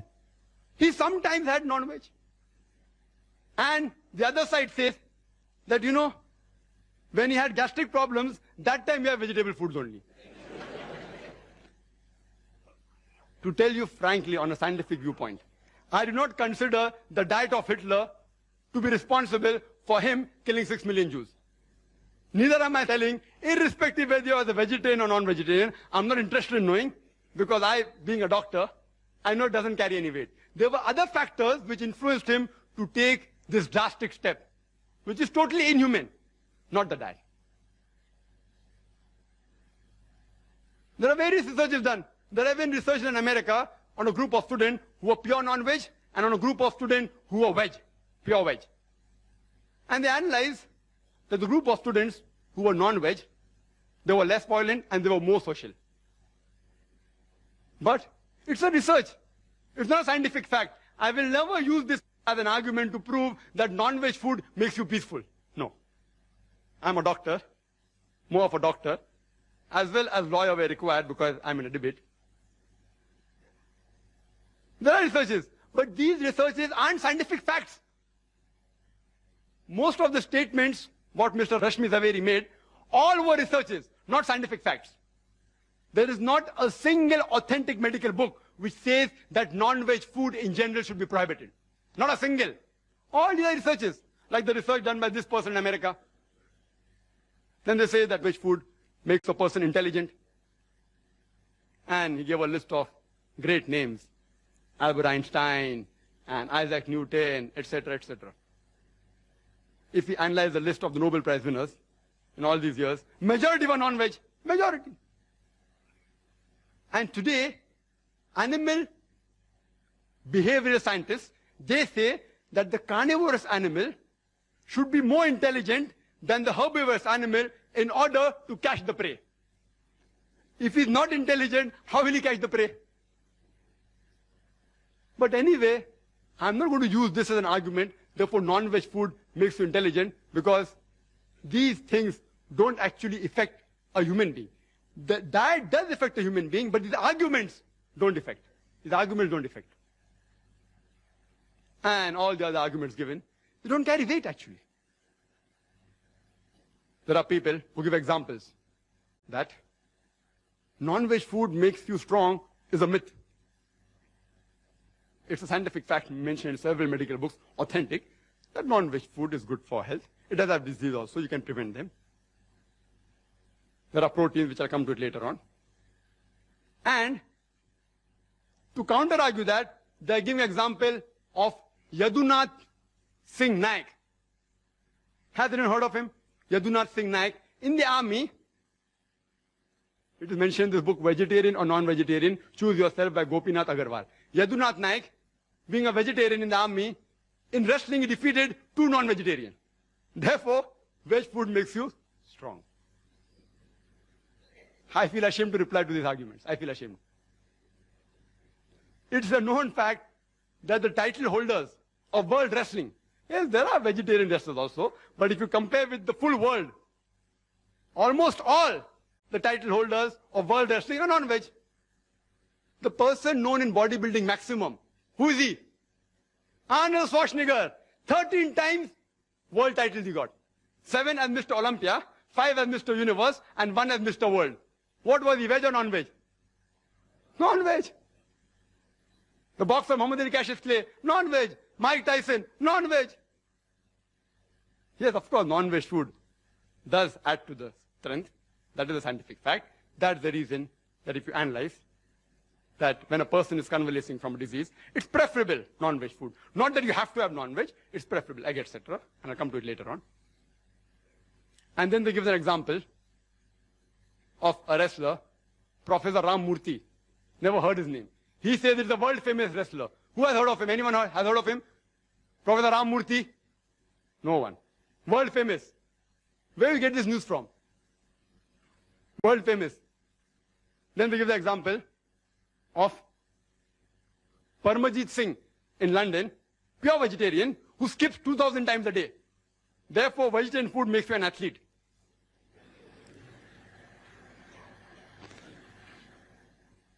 If these are the arguments supposed to be scientific, I really feel ashamed. Most of the athletic record holders,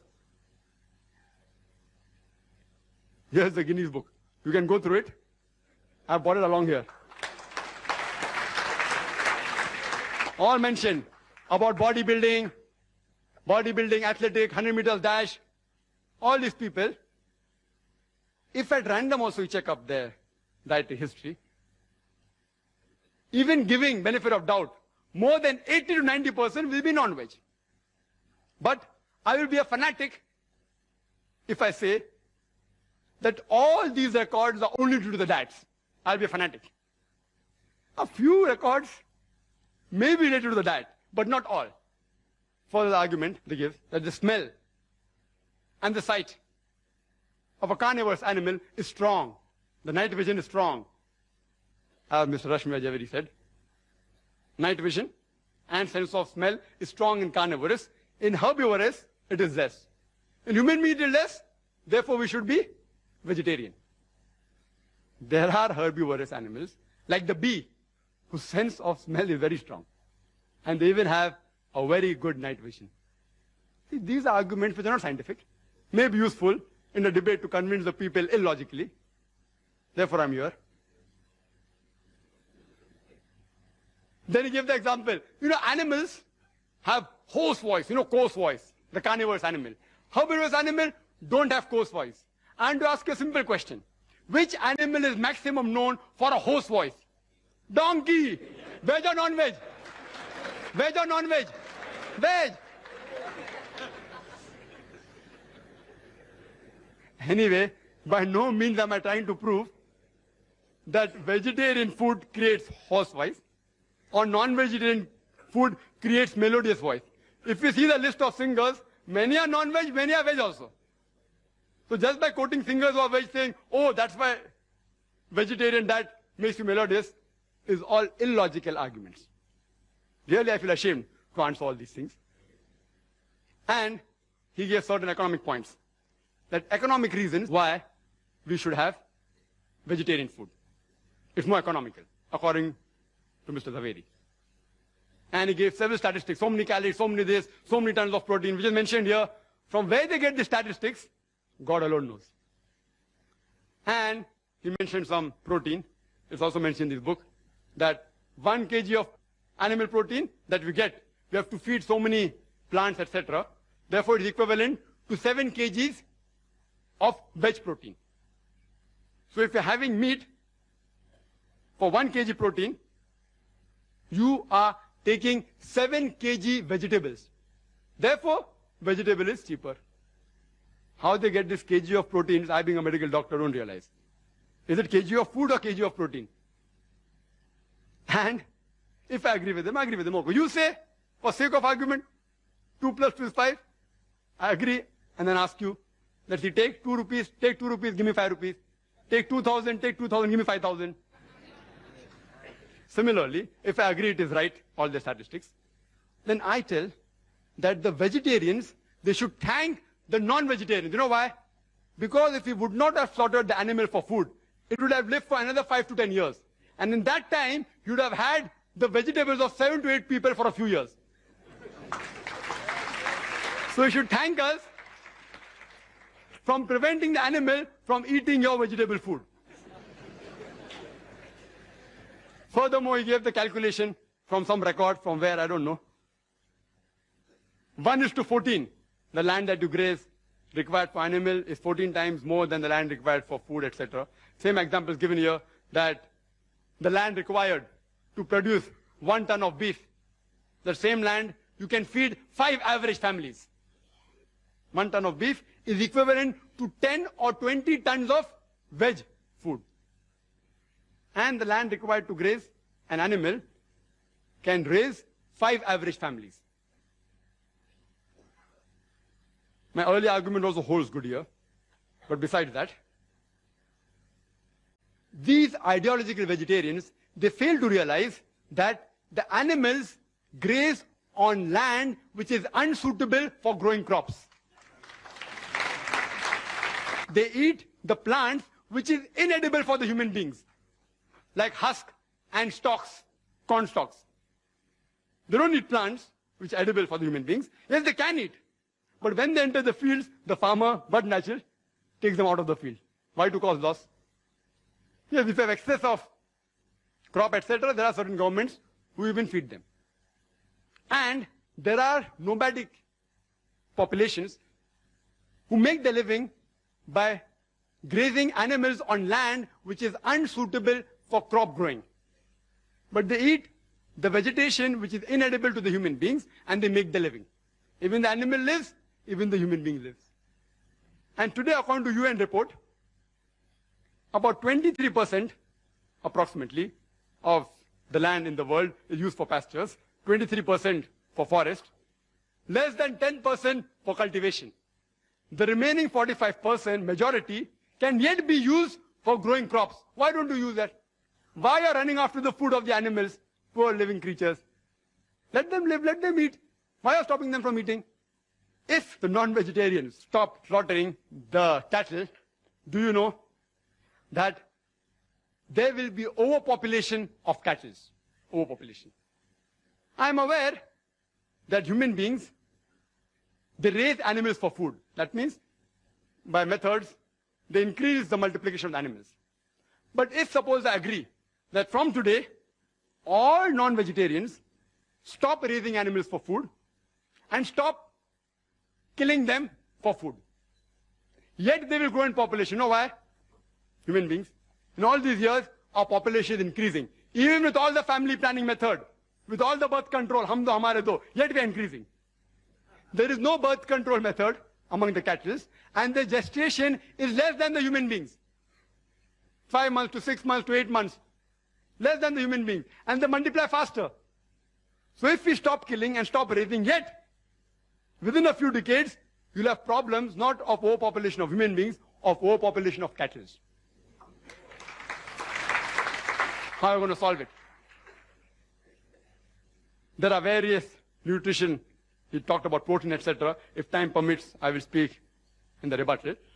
I would like to make a statement of Dr. George R. Kerr, which is sufficient to counter all his arguments on health.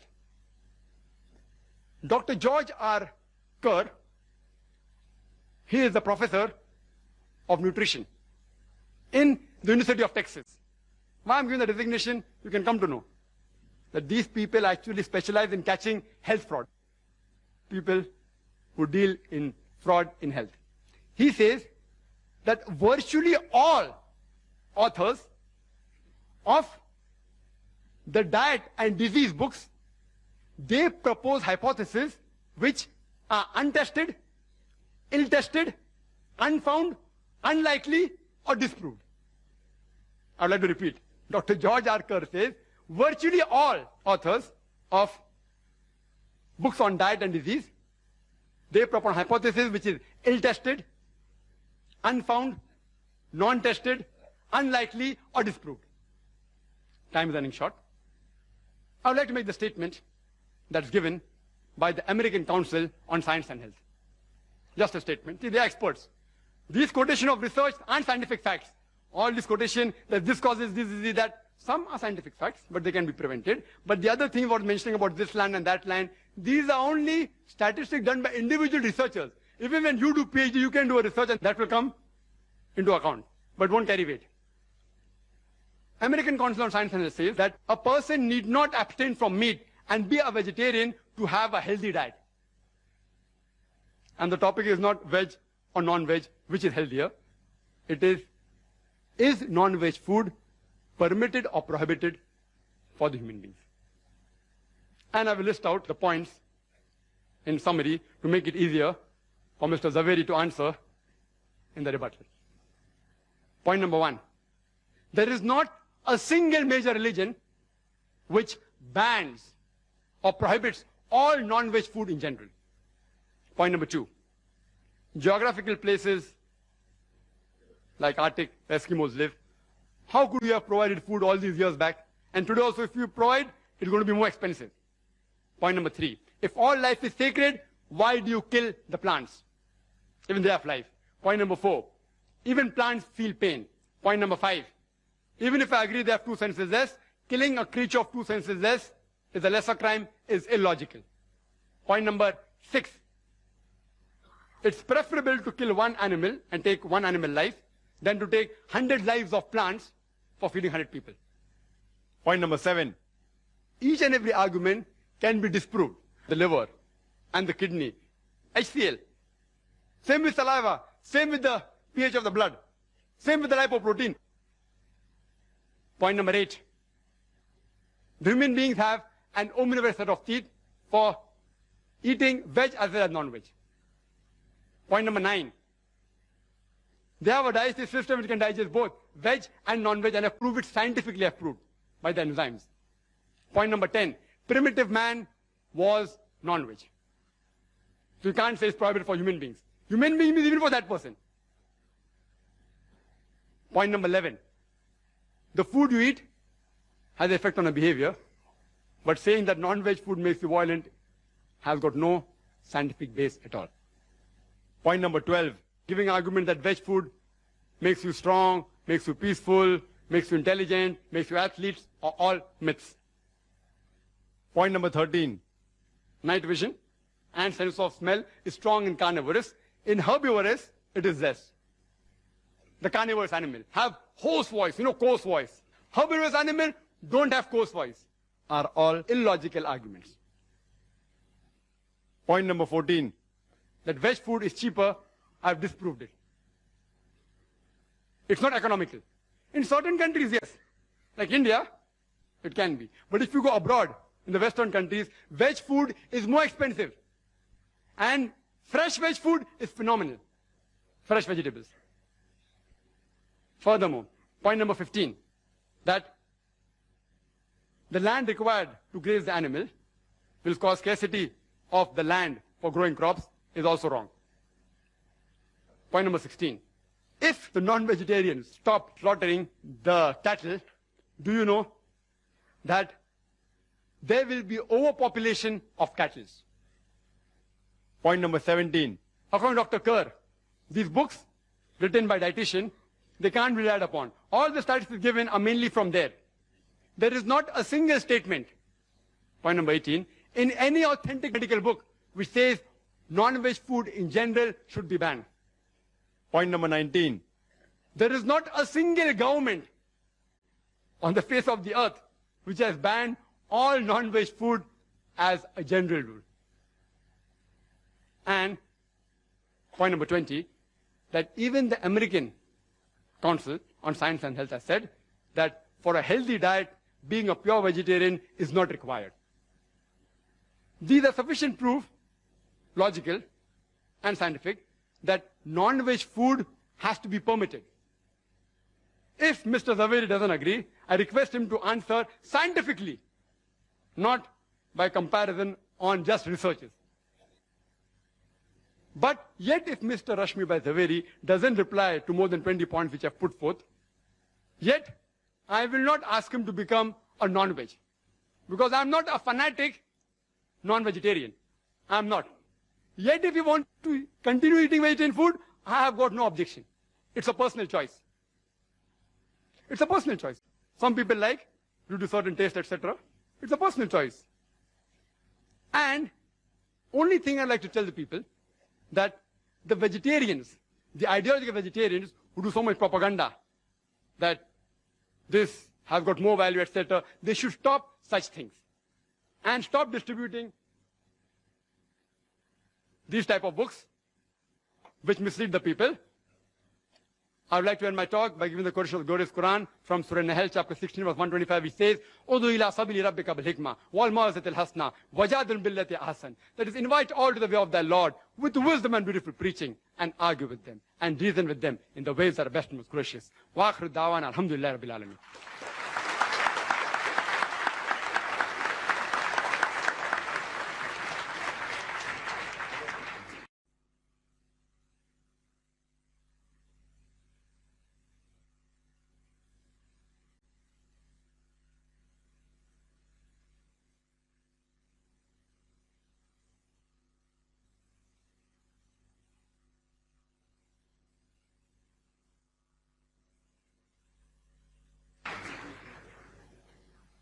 I now call upon Mr. Rashmi Bhai Zaveri to present his response to Dr. Zakir Naik. Ladies and gentlemen, Mr. Rashmi Bhai Zaveri.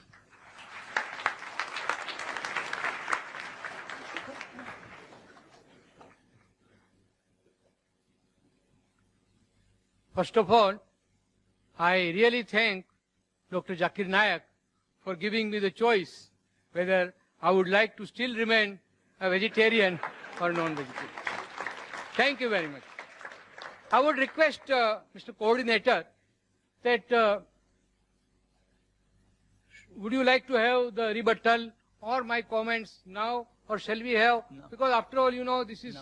Now it's better, let's do have the some same question answer if you think. question answer we have in the third session. We have 3-part session.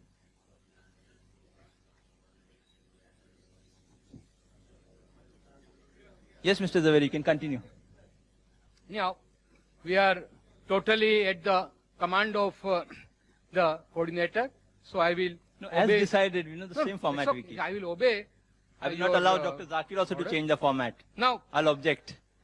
first thing that I will say, it's not a question of whether one is logical or illogical, and it's not a question of the choice that one makes. As I said in my talk earlier, everything is relative, and you have to understand this topic from that perspective. Now, one thing that I will very strongly object with respect to Dr. Zakir's, that not a single religion prohibits non-veg. I am expert, I can say, because I am a student. I have done MA in Jainology. I can say from my religious point of view that Lord Mahavir and our all 24 Tirthankaras very vehemently prohibited non-veg food. I have already given you some quotations. You see, mainly arguments of Dr. Dean Ornish is based on the fact that non-veg food contains excessive protein, cholesterol, and saturated fat. So that is why he said that for healthy and peaceful living, you must have non-veg veg diet. Now, he said that plant has also got life. No, it is not only proved by Dr. Jagdish Chandra Bose, but even our Lord Mahavir. He stated 2,500 years ago that not only plant, air, water, fire, minerals of the earth, they all have life. He has not said that you are allowed to kill this life and maintain yourself. But he was a practical Tirthankara. So he said that those who cannot renounce this world and become Jain Muni, you know, Jain Munis, they don't even kill plant vegetation or even other living beings for their food. They bake the food which is cooked in our house. Will not go into that controversy that even you kill it and then give them. That's a separate story. But the teachings of Mahavir are very clear that you shall not harm any living being, whether animate or inanimate. Now, because of certain constraint for those people who cannot renounce the world, he has said that at least you can avoid essential killing. He has said that even if you, when you have food made out of plant, it is violence, it is hinsa, but it is necessary.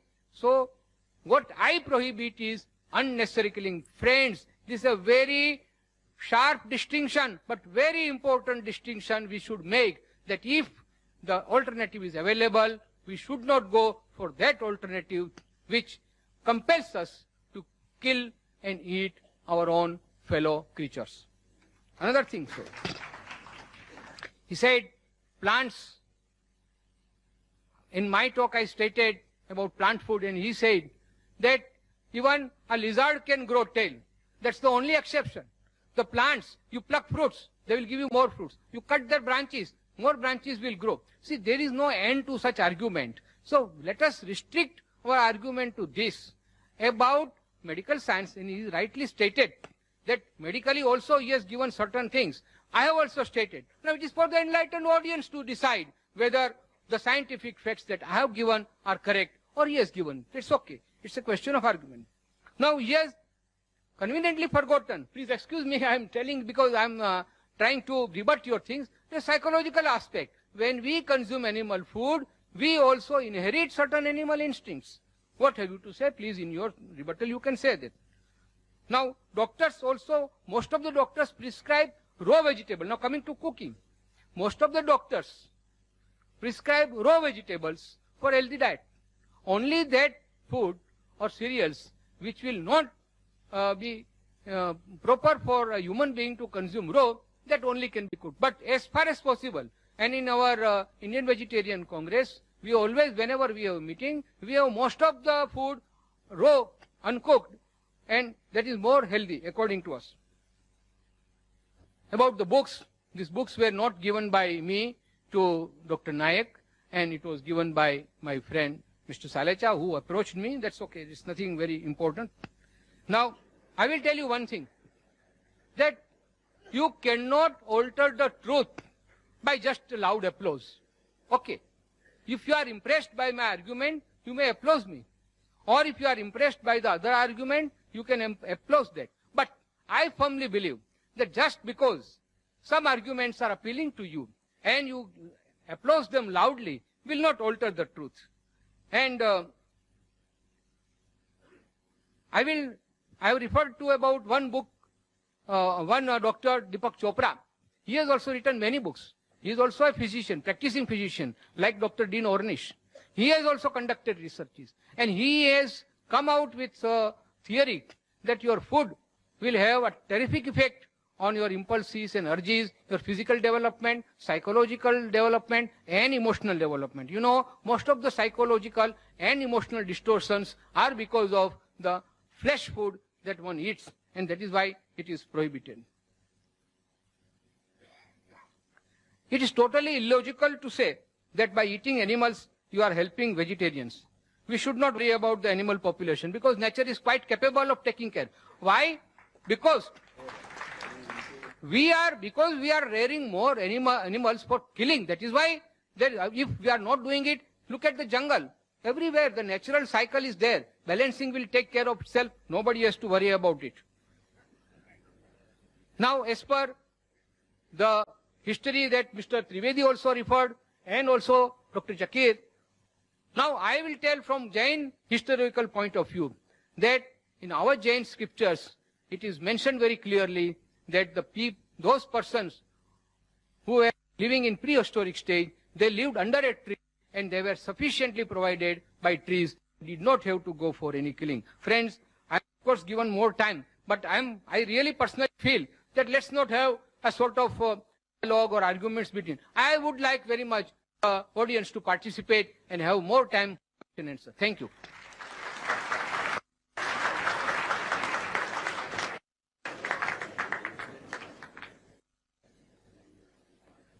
Thank you, Zaveri. We have more. It's taken 5 minutes left. Now I call upon Dr. Zakir to present a response to Mr. Rashmi Bhai Zaveri for 15 minutes only.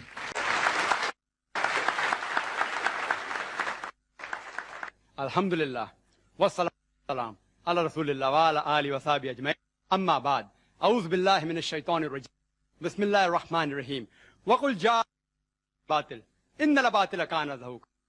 من القرآن ما هو الشفاء ورحمة المؤمنين الظالمين إلا خسارة. بسم الله الرحمن رب اشرح لي صدري ويسر لي أمري عقدة من لساني يفقهوا قولي. The respected people on the dais, the elders, and my brothers and sisters. Welcome once again, all of you. Assalamu alaikum wa rahmatullahi.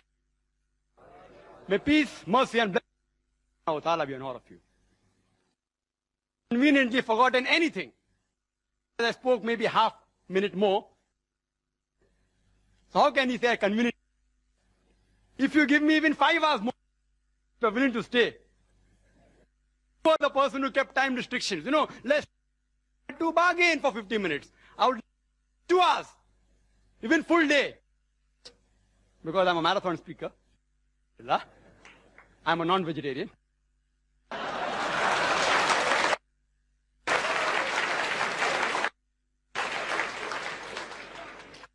He said that no religion prohibits non-vegetarian. I said no major religion. It's being recorded. No major religion. Jainism is not a major religion. Books you gave me. You gave certain books. Only 0.4% of India. Less than 1%. In India, leave aside the question. Negligible. Clear cut my statement regarding the argument on but the coordinator won't give me permission. I'm restricted to Islam. I can reply even on Jainism. I'm a student of compassion. Excuse me, sir, you can't interfere speaking. Whether saying I did not say, anyway, see the video cassette. There is no single major religion bans or prohibits food in general. Video cassette. Ask your question in question time. Don't get irritated. The diet. Don't get irritated. Brother Rashmi Bhai Zaveri said, sir, whether you get animals. I said in my lecture, I think you didn't hear. Peaceful animals like goat, sheep. And therefore when I came, said, peace be on all of you. Further, he said, Dr. Dean Ornish, if his book by any authentic book, not just that answer already gave by Dr. Jarvis, even scientists and medical are not immune to the thinking of the vegetarians. Immune. It's not a medical book, he may have a book. I am very clear in my words. And Dean, whatever his name is, may be very famous, I don't know, first time. I yet ask him to prove it is referred as a textbook. A text medical book. You know, that shows authenticity. Don't worry about the cattle. Nature will take. It is you all who are so much worrying. Nature made them in such a way, the moment you kill them, they will again come. God is the creator. Allah, if we kill lion, tiger, they will become extinct. So we cannot have their food. The cattle can have.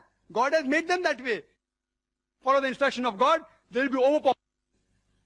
And regarding cutting plants, what he said, to say that if we have plants, the mother is.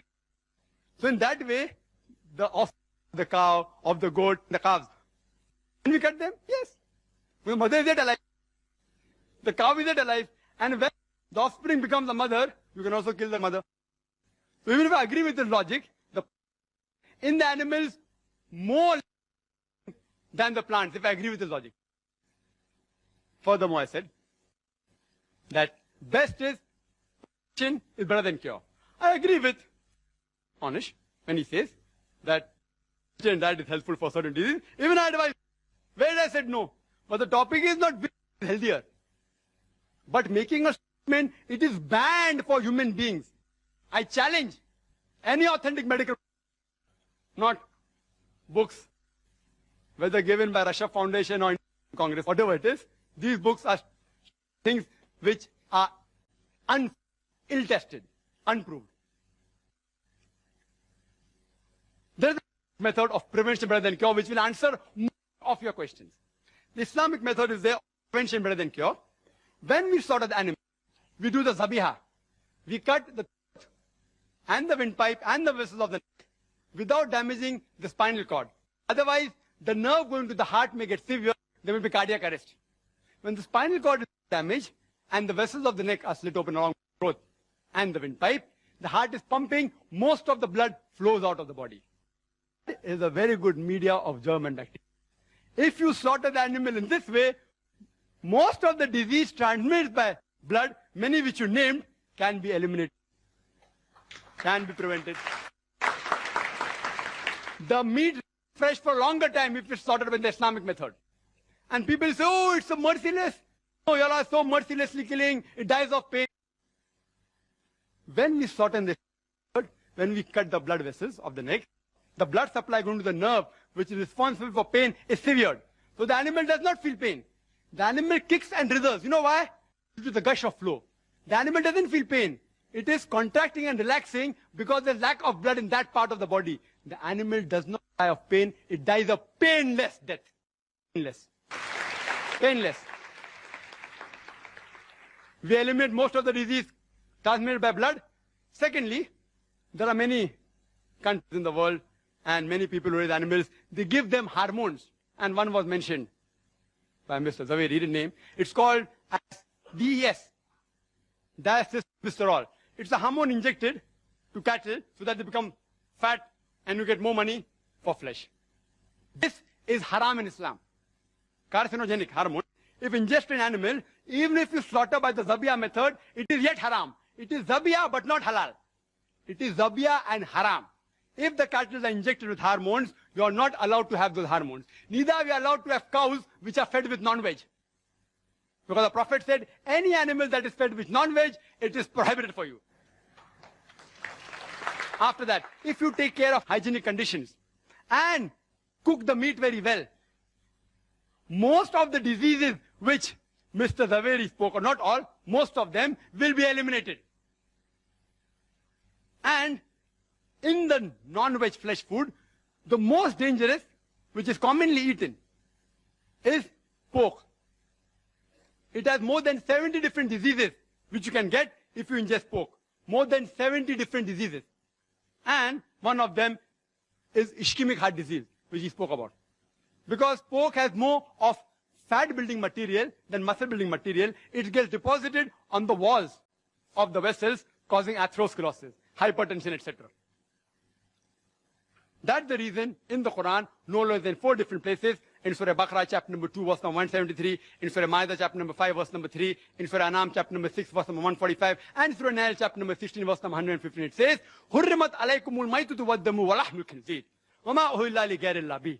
Forbidden for you for food, dead meat, blood, the flesh of swine, and any food on which any name besides God's name has been invoked. It's haram. So we abstain from it and we prevent several diseases of non-veg. Quran says in Surah Taha, chapter number 20, verse number 81, eat of the food we have provided for you in sustenance, but commit no excesses therein.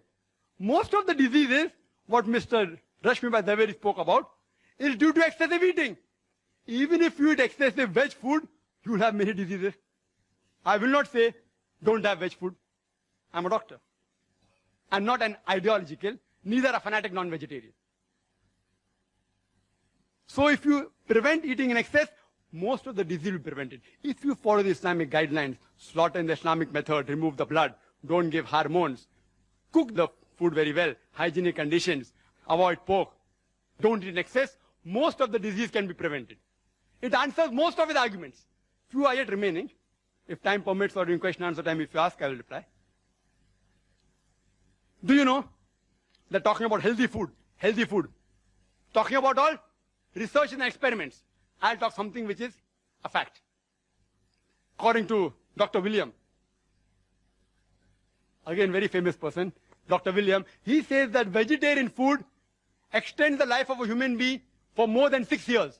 If you have veg food, as compared to non-veg food, you will live 6 years longer. Again, hypothesis. If you analyze, data was collected about all the people who lived above 100 years from 1932 to 1952. And on this data, a person by the name of O. Sejares, he wrote a book, Living to be 100, 1,200 people who did and why they did it. Everything is mentioned. In it, even diet is mentioned. Do you know out of 1,200 people, how many were vegetarian? How many? Guess. 1,000. Four.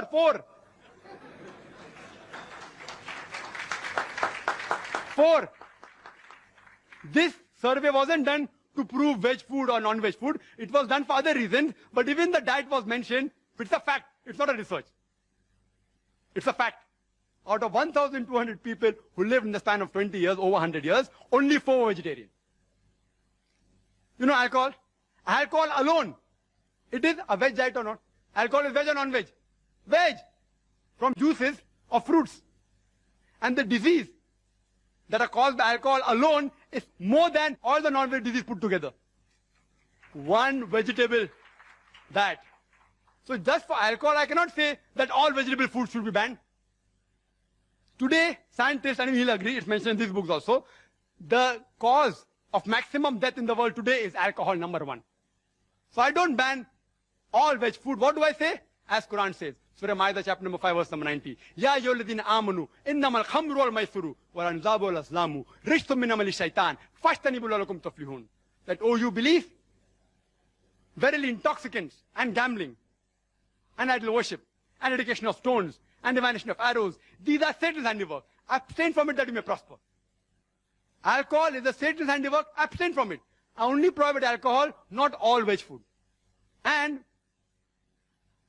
smoking. Second greatest cause of death in the world. Veg or non-veg? Veg. Can you prevent the alcoholic disease? Only way you can prevent is deferment it. It ceases to be alcohol. Can you prevent smoking disease?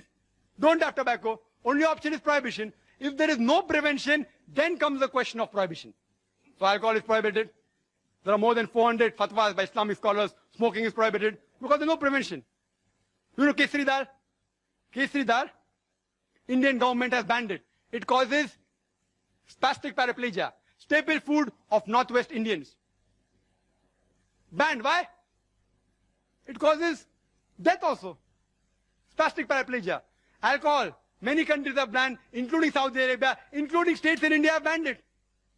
Smoking in Singapore is banned in public places, in government places, in public transport. Kesari dal banned by India. If there's no prevention, then you can ban it. I do not know of a single government that has banned all non-veg food in general. Not a single. Yes, few non-veg food like pork, Saudi Arabia has banned. There's no prevention, mandate. If there's no prevention, then you prohibit it. And the debate was not which is better, which is healthier, veg or non-veg. The debate was, is non-veg food permitted or prohibited? I gave a list of more than 20 points. So I can very well say that Mr. Rashmi Zaveri conveniently stopped this talk 5 minutes before, not to answer these things. If you give me 1 hour more, I will continue speaking. Wild berries, they are poisonous. Strychnine, vegetable food, they are poisonous. Datura, poisonous. What's the solution? Don't have it. You know, water. Water has so many diseases transmitted. Cholera, paratyphoid, typhoid. It causes amoebiasis, giardiasis, roundworm, pinworm, viral hepatitis. I can go on talking. Only by water. What do? Do you ban water? You prevent it. You purify the water. The disease will be prevented. You know, milk. Milk has so many diseases. Shigella, cholera, paratyphoid, typhoid, tuberculosis, salmonellosis, brucellosis. I can go on listing. What do? Do you ban milk? What do? You pasteurize it. You don't ban it. You don't prohibit it. It's unmedical. Whether milk is non-veg or veg is a debatable topic. I won't argue on that. So if you cannot prevent the disease, then do you prohibit it? I have given various reasons, which Mr. Rashmi Zaveri hasn't replied. There's not a single government who has banned non-veg food in general. There's not a single major religion which has banned non-veg food in general. Therefore, I say that non-veg food is permitted, not prohibited. If I've hurt the feelings of any vegetarians while giving the replies to the speaker, I sincerely apologize from the bottom of my heart. I would like to end the talk by giving the quotation of the glorious Quran from Surah Isra, chapter number 17, verse number 81, which says, وَقُلْ جَعَ الْحَقُّ وَزَاقَ الْبَاطِلِ إِنَّ الْبَاطِلَ كَانَ زَهُوقًا. When truth is hurled against falsehood, falsehood perishes. For falsehood is by its nature bound to perish. وَآخِرُ دَعْوَانَا الْحَمْدُ لِلَّهِ رَبِّ الْعَالَمِينَ.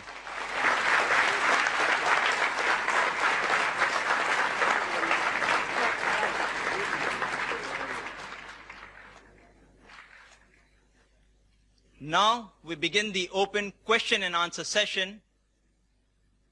To extract maximum benefit in the limited time that we have available in the question and answer session, we expect the following rules to be observed. Your question should be on the topic only, that is non-vegetarian food permitted or prohibited for a human being? Questions out of the topic will not be permitted. Kindly state your question briefly and to the point. This is not a lecture time, neither a cross-question time for the questioners. I repeat, kindly state your question briefly and to the point. This is not a lecture time, neither a counter question time for the questioners.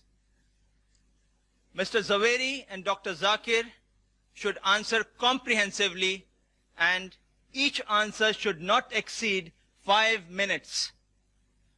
4 mics have been provided in the auditorium, 2 next to the stage for the gents and 2 in the rear central aisle for the ladies. If you wish to put a question to Mr. Zaveri, kindly queue up behind the mic with the name clip, question for Mr. Zaveri, similarly so in the ladies. And if you wish to put a question to Dr. Zakir, kindly queue up behind the mic with the name clip, question for Dr. Zakir. Only one question at a time may be asked. For your second question, you would have to go right at the back of the queue again and await your second chance. Written questions on slip papers, which are available from the volunteers in the aisles, would be given secondary preference if time permits.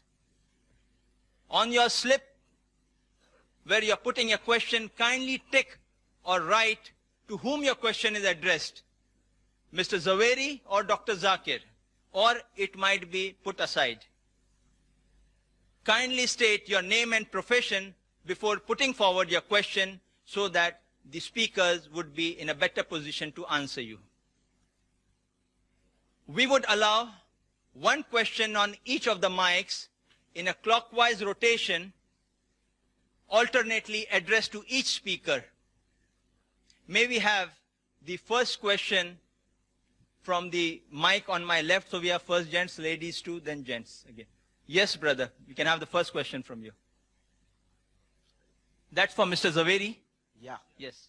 Respected Chief Guest and Mr. Zaveri, my question is, you have spoken non-vegetarian is prohibited from various angles, and you have spoken about your Lord Mahavir. Mahavir advised that killing animals and living happy at the expenses of others is prohibited.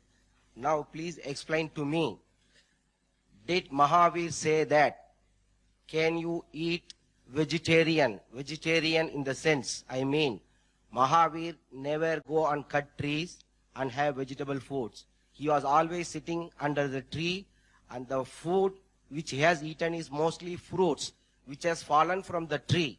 He was not plucking up the fruits and ate. So please explain to me, because you have spoken on the subject of this, vegetarian, non-vegetarian is prohibited for the thing. And please explain to me what is the Jain view, because your idea is the, what Okay. Mahavir said. What Please, Mahavir said. I've understood your question. please. I will reply.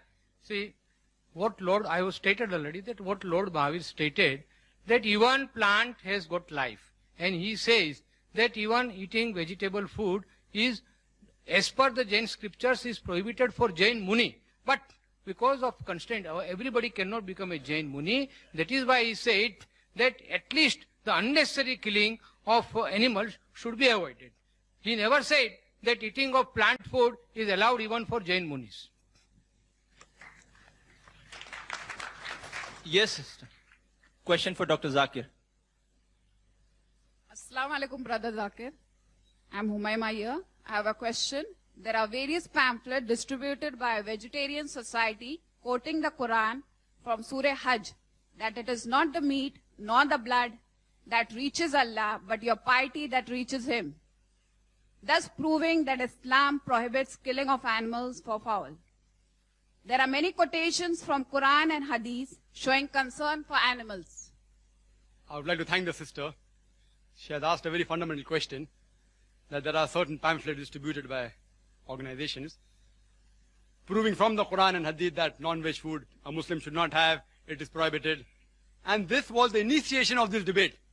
I didn't touch on it because, they told me to keep out of religion. But since it's a question I'm compelled to answer. This was a pamphlet that the president of Prusha Foundation, Mr. Dhandak Salesha, he gave, and how this debate was initiated. He gave this pamphlet quoting from the Quran. I'll just give also reference. The reference is a bit wrong out there, but I don't catch on to the reference. He's quoting a verse from Surah Hajj, chapter 22, verse number 37, which says that it is not their meat, nor their blood, which reaches Allah, which reaches God, but it is your piety that reaches Him. And I agree with that, totally. It's indicating that Islam is not like certain other religions, which believe that Almighty God requires blood and meat to survive. It's saying that when you sacrifice, blood doesn't reach God, meat doesn't reach God. It is your intention. It is the righteousness. It's the piety with which you sacrifice. Allah considers that piety. That is the reason when we sacrifice in Eid al-Zuha, minimum 1/3 portion of that animal has to be given compulsory to the poor people. 1/3 can be given to friends and relatives. And maximum 1/3 you can keep for personal use. There is no part kept for Almighty God. Because Quran says in Surah Anam chapter 6, verse 14, that He feedeth everyone, but does not require to be fed. Allah Almighty God feeds everyone, He doesn't require to be fed. This verse is clear that when you sacrifice, Allah sees your intention, He doesn't require blood and meat of the animal. There's one more quotation. There are various, it will take me 1 hour to reply to all. I'll just pick up the second quotation of Quran, the two Quranic quotation. It says in Surah Baqarah chapter 2, verse number 205, that when they turn away, they create mischief through the land. By destroying crops and cattle, Allah loves not those who make mischief. After giving this quotation, below it's mentioned that therefore you should not have non-veg. The interpretation. The Arabic word used is nasal, which some have translated as cattle, it actually means progeny. But irrespective whether nasal you translate as cattle or progeny, if you read the context, those people who create mischief throughout the world by destroying crops and cattle or progeny, not slaughtering for food, destroying for creating mischief. Allah does not like those who make mischief. So if you kill any animal, even the plant if you kill, for making mischief, Allah doesn't like. If you say this verse refers to not having for food, that means you should not even have the crops. If I agree with you, this verse refers not to have cattle, even crops is there. It is a very wrong way of argument. They don't do self-analysis. Crop is also mentioned there. If they say by this verse, non-veg is prohibited, even veg is prohibited. It is not. Neither non-veg is prohibited, neither veg is prohibited. Certain foods which Allah has prohibited mentioned in the Quran. The others Allah says in Surah Baqarah chapter 2 verse 168, eat of the good food we provide for you. Regarding animal concern. Yes, there are various hadith. If you read Sahih Bukhari, volume number 3, hadith number 551, and Sahih Bukhari, volume number 8, hadith number 38, it speaks about a man who gave water to a thirsty dog. And Prophet said, he'll be rewarded. So people asked, do you even have reward for giving water to a thirsty dog? The Prophet said, yes. For every kind act you do to the animal, you will be rewarded. Imagine in the days of ignorance, Yawm al-Jahiliyyah, 1400 years ago, where human beings were treated like animals, our beloved Prophet Muhammad sallallahu alaihi wasallam spoke about animal rights.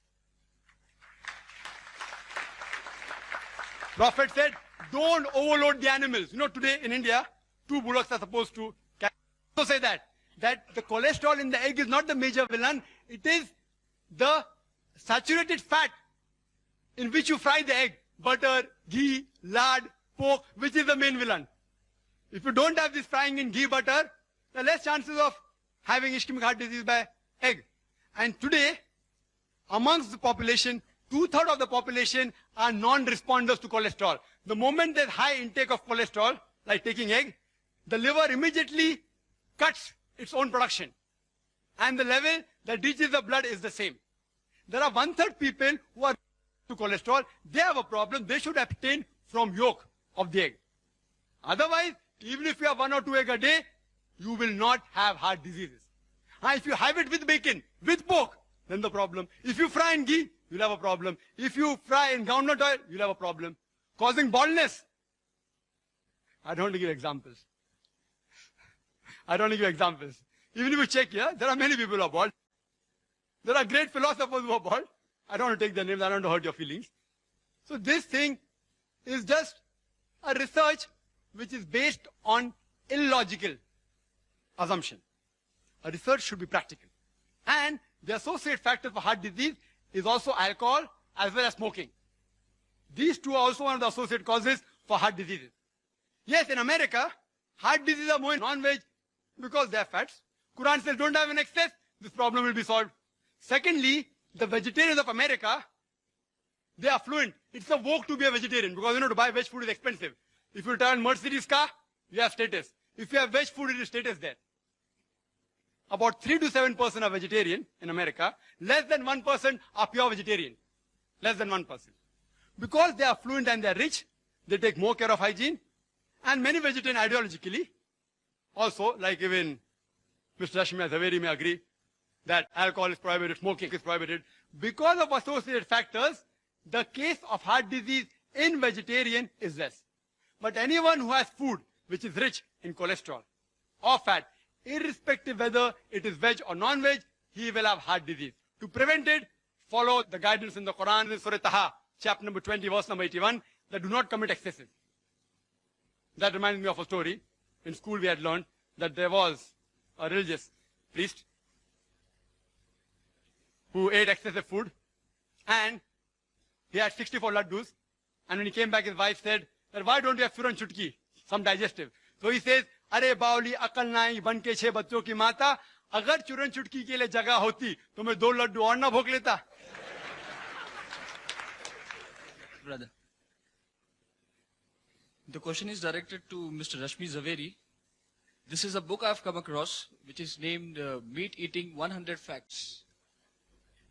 Please, sir, this is not concerning to you. You may put your question saying one book writes like that rather than saying this person's book or that. You say this book states so and so, that would be acceptable. Okay, here is a book from Jain publication. You being a Jain, I'm asking you a question, which is, the name is Meat Eating 100 Facts, written by Dr. Nemi Chand. And it gives a cartoonic representation of meat eating people, which I feel it's very insulting and, I mean, it's degrading, I mean, defaming.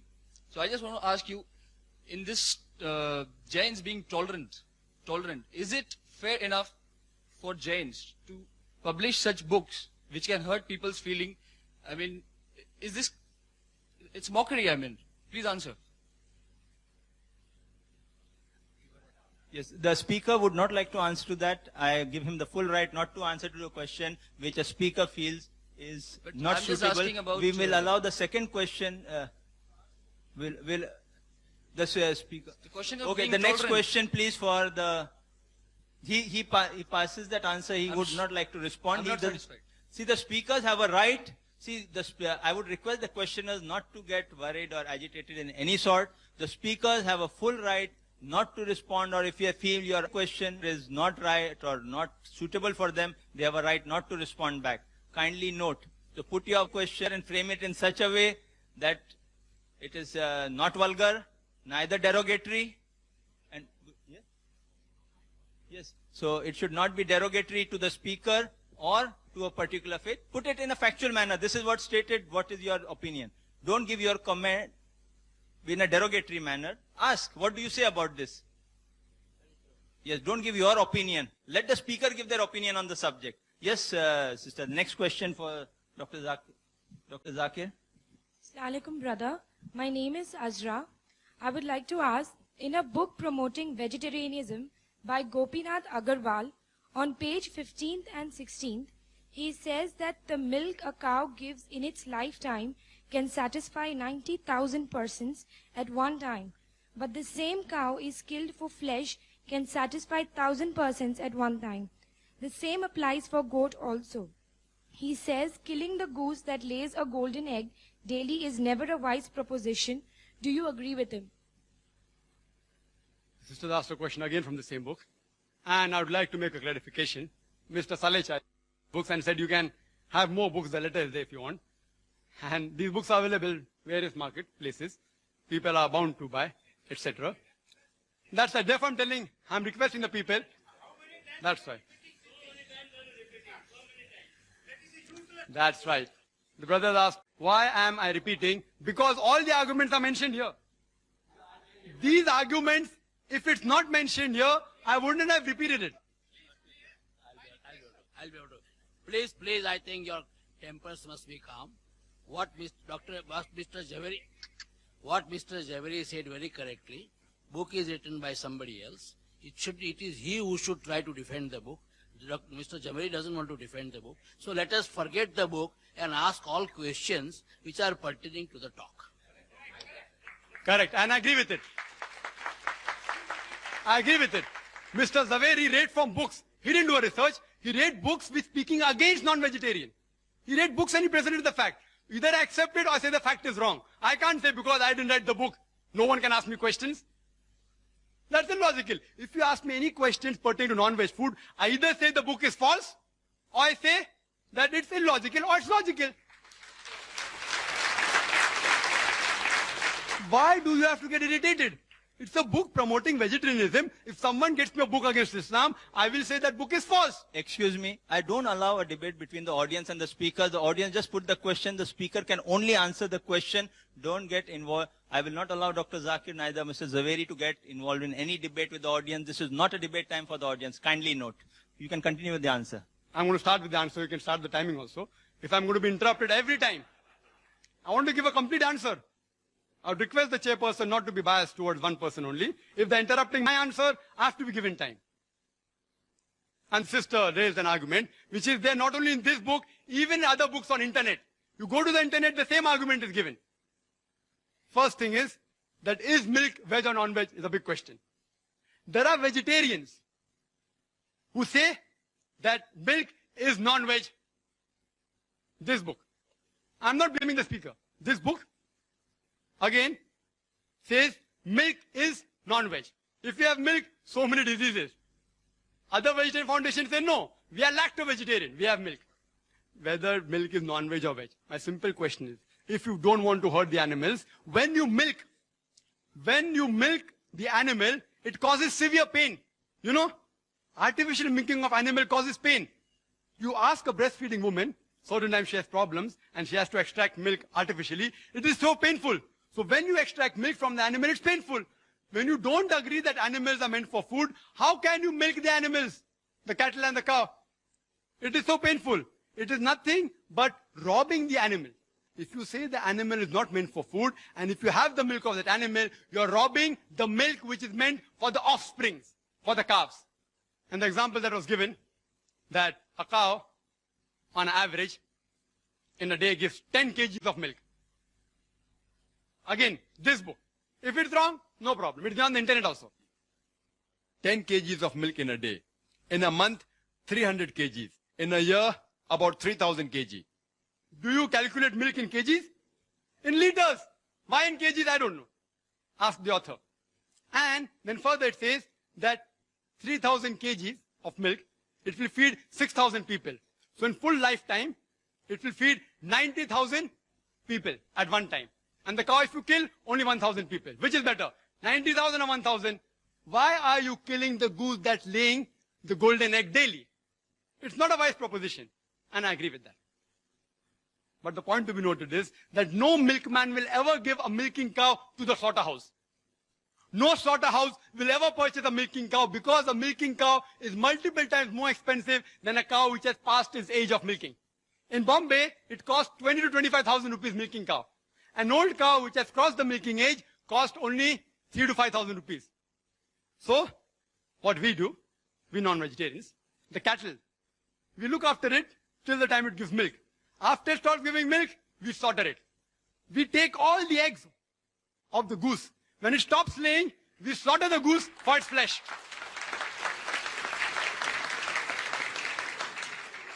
Saap bhi mare aur lathi bhi na tute. Two birds with one stone. We are more intelligent. Again, the argument giving. Let's see, some animals, you can use them in field, etc. You can use them for plowing, for transportation. If you love the animals so much, why do you overload them? And furthermore, the Indian statistics tells us that out of the population of cows, oxen and bull, only 25% are productive. The remaining 75% are unproductive.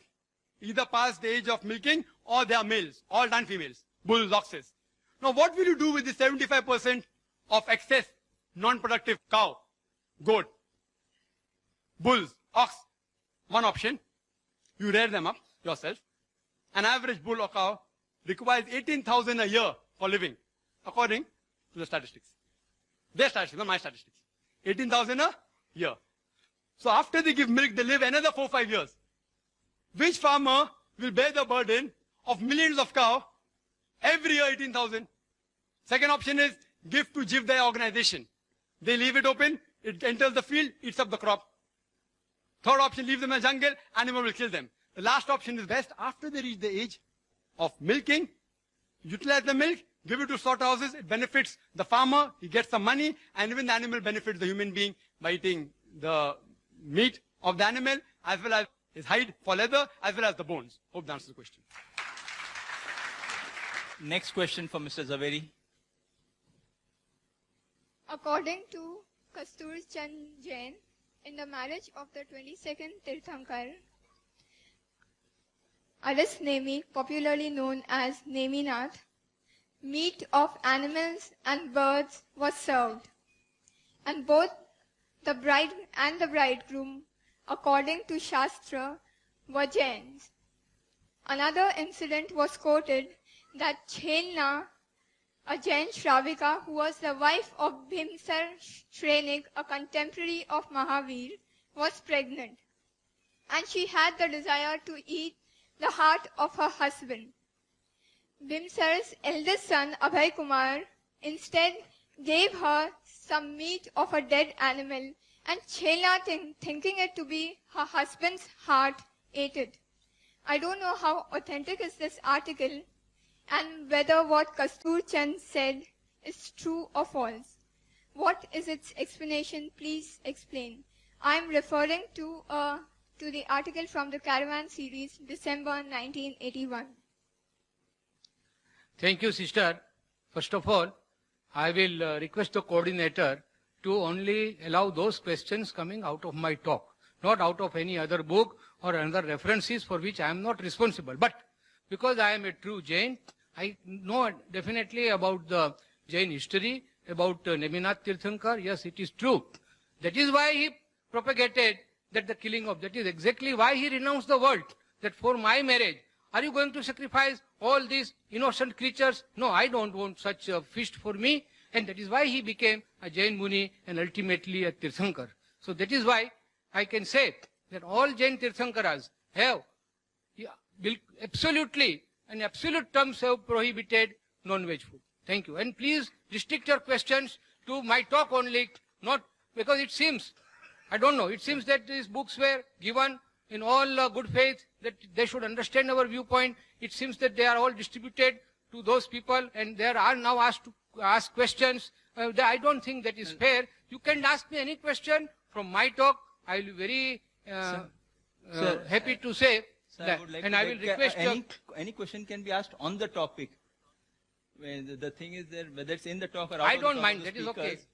Not necessarily the And another point I will tell Mr. Coordinator that Mr. YP Trivedi and myself, we both have got other meetings, so we would like to conclude within 5 minutes. What I would suggest, see, the time given to both the speakers to speak was 50 minutes, then 15 minutes was for response, then we would have a question answer session for 50 minutes. If any of the speakers would like to forfeit the time of not carrying on with the question session, if they have an emergency, I would excuse them, but I would continue the question answer session for 50 minutes because that has what been the chart given to me. I have to execute it like I had been told. Dr. Zakir cannot in his talk or response speak on any other religion. Forcefully got him not to speak on it. I'm telling you, forcefully I had to convince him you cannot touch anything else. I got him convinced because that was a request, his respect. Now what both speakers have agreed to, I have followed that. Anything which both speakers don't agree, I have thrown it out. Let me be very clear. We have said 50 minutes, we'll allow 50 minutes, but if one speaker would like to leave early for any emergency or any requirement, a person has got a full free will and a choice. I would respect that requirement, but we'll continue question answer for 50 minutes. I have written down the time, 12:45, close down at around 1:30. Right? So I think that is being very fair and clear on my part. The next question for Dr. Zakir. Assalamu alaikum, Zakir Bhai. My name is Khan Abdul Sami, and my question to you is, food value charts are distributed by vegetarians showing that the proteins and iron content of vegetarian food is higher than non-veg food. And thus they say veg food is more nutritious than non-food. Your comments, please. Thank you. The brother asked a very good question. I would like to reply to the question posed by the learned speaker also. He doesn't know who distributed them. It is given in writing out here. It is given by Rishabh Foundation to IRF saying, we would be pleased to give you more such material in huge quantities if you like the same to be circulated among Muslim brothers in Mumbai. Free of charge. Huh?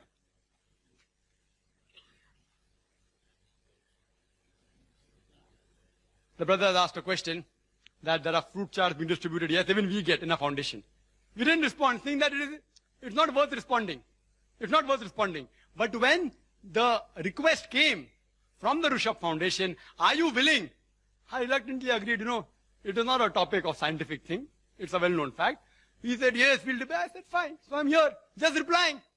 Why should people get irritated? If you can quote me from any book, as long as it's within the topic, I will inshallah answer. If I don't know, I will say I don't know. If I know, I will say no. I know your question, and when I got that chart, it gives food value chart, saying that protein among the veg food is more than non-veg food. And even Mr. Rashmi Zaveri in his talk, he said that the value of proteins, the quantity is more. Mr. Rashmi Zaveri said that there were only 3 essential amino acids. You ask any doctor, it is not 3, it is 8. No wonder 5 is lacking. It is 8 essential amino acids which are not synthesized in the body. The remaining are synthesized. these essential amino acids should be given by the external food source. The proteins of animal foods, they're biologically complete, known as higher protein, because they contain all the 8 essential amino acids. The veg protein are lacking in 1 or more of the essential amino acids. It's a scientific answer. So even though the value may be more, 20 up, 10 down, it is not complete. The veg protein, the incomplete protein of lesser quality, animal protein is of higher quality and complete protein.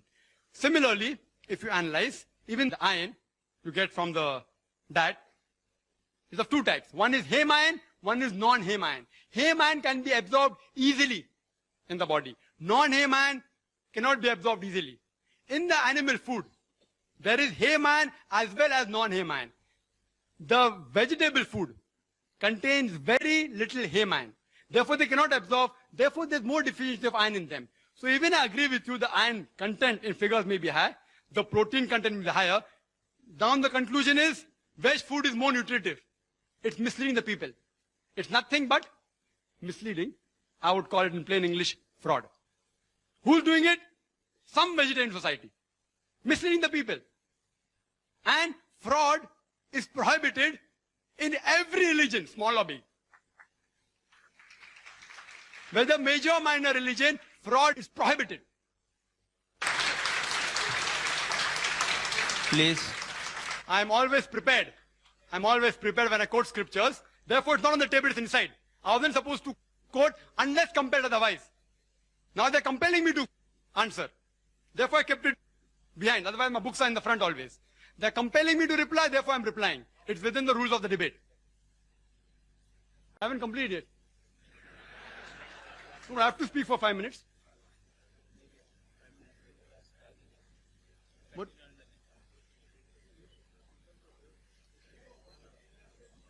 We would request anyone not to disturb in between. Yes, please don't disturb The question. And you can say, who's disturbing? See, We'll when I'm allow speaking, another 20 seconds, because this wastes time, and then my time is up, I will stop the speaker. no, but someone disturbs me, I should get more time. Acha, okay, we give. Complete the answer in 30 seconds. It's further mentioned in the Manusmriti, chapter number 5, verse number 35, you can have meat. In Rig Veda, book number 10, hymn number 16, verse number 10, you can have meat. Rig Veda, book number 10, hymn number 85, verse number 13. Rig Veda, book number 10, hymn number 86, verse number 13. Says the same thing. You can have meat. In Mahabharata, Anushashan Parv, chapter 88. If you read, Bhishma gives the advice to Yudhishthir. It's also mentioned in Manusmriti, chapter number 3, verse number 266 to 272. It's mentioned there that if you want to please your ancestors, if you give herbs and shrubs, you will gratify them only for 1 month. If you give fish, for 2 months. If you give venison, the flesh of deer, for 3 months. If you give mutton, for 4 months. If you give flesh of birds, for 5 months. If you give goat meat, for 6 months. If you give spotted deer, for 7 months. If you give meat of black antelope, for 8 months. If you give cow, 1 full year. If you give bull, it is 12 years. And if you give rhinoceros and red meat of goat, forever, inexhaustible. So if you have to satisfy your ancestors, according to Rig Veda, you have to give more, you have to give red meat.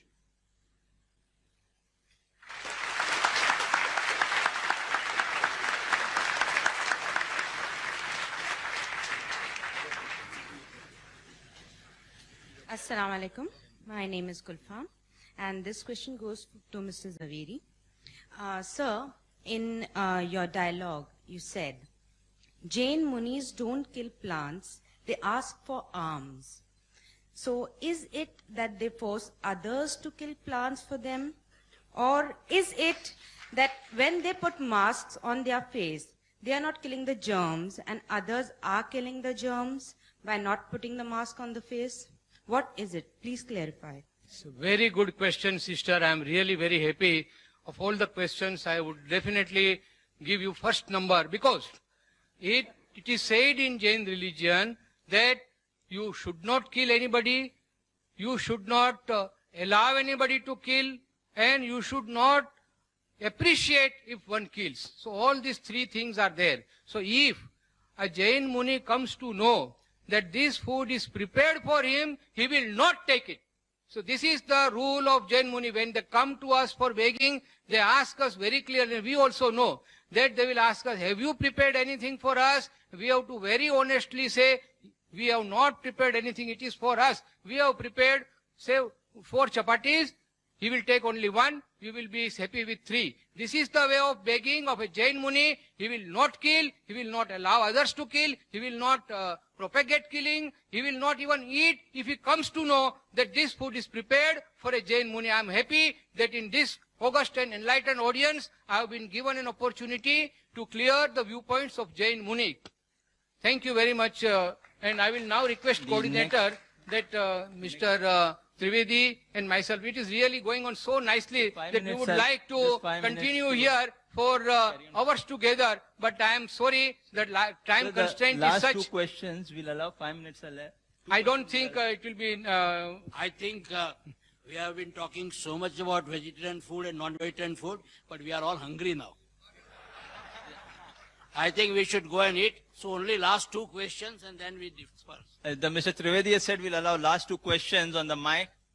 When can we have the next question for Dr. Zakir? Yes. Acha, there's a request for Mr. You want to ask question too?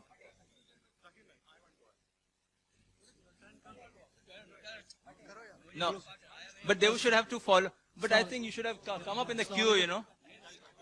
Huh?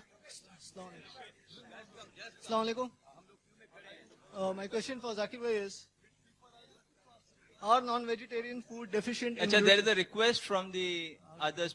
What we will do, what I will do, see, but there's a request from the side, allow 1 or 2 people to ask questions to Dr. Zakir. What I would suggest, let the speakers, in the time they're available here, let the other 2 speakers ask question. Then Mr. Trivedi and Mr. Zaveri can leave. Then I will give the chance so that I'm not unfair to you also, both people. So that, no, I have told them they wanted to leave, so I have to give them an opportunity to leave. They wanted those 2 people to ask questions. They can ask Dr. Zakir. Which are the 2 people, Mr. Zaveri?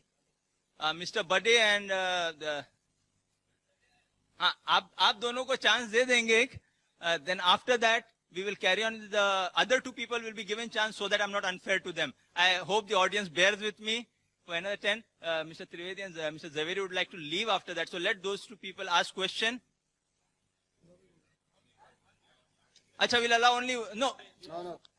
When he is leaving, let us ask 2 questions to him and let him hear. Yes.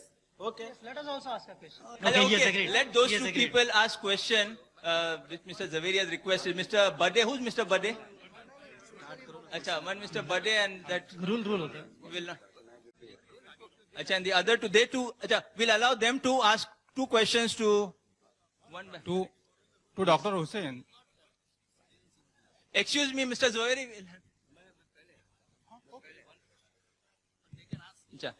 Okay, now question for... Yes, 1 question he'll ask, 1 you'll ask. Then I will allow Mr. Zaveri, after you all have finished your 2 questions, and one minute. After they finish the 2 questions, you have finished your 2, I'll allow them to leave. Then the other 2 who have missed their chance will be given permission. Beyond that, those who are missing because of these 2 people will be given a chance. Beyond that, I will not allow. Please, we have to complete the program. Yes, sir. Assalamu alaikum. Short, brief and to the point. Dr. Saab. Sir? Dr. Saab. Brief. Kishori, sir? Yes. Brief and to the point. My question is this. I went to see the picture, Khane Khuda. There was a session of 3 days. People, Haji Sahab jo the, they were wearing sandalwoods. And then beside that, not eating any as a non-veg food. No haircut, nothing, complete brahmachari and sannyasi. When the picture was over, I asked them, what is this? Those 3 days complete renunciation, sannyasi, brahmachari, what reply they gave? He said, खाने खुदा था. मैंने कहा मुसलमान भाइयों सारा संसार खाने खुदा नहीं है, वही खाना खुदा है. 3 दिन आप रखते हो. भाई साहब से क्वेश्चन जरा, भाई साहब हमारे चीफ गेस्ट को और हमारे स्पीकर को जानना. Please put forward your question. सारा संसार खाने खुदा है. Please reply to me that those 3 days they were offering is Khane Khuda. What about the whole world is Khane Khuda? Why this killing should not be stopped everywhere, especially in India? This is mess. So we will not allow that question. Sir, on the request of the chief guest and the speaker will not allow that answer. May we have the... Mr. Rashmi Bhai Zaveri requested the person to ask a question out of turn. I am willing to answer. I am willing to answer. If chairman says no, then I will. I would love to answer if you allow me.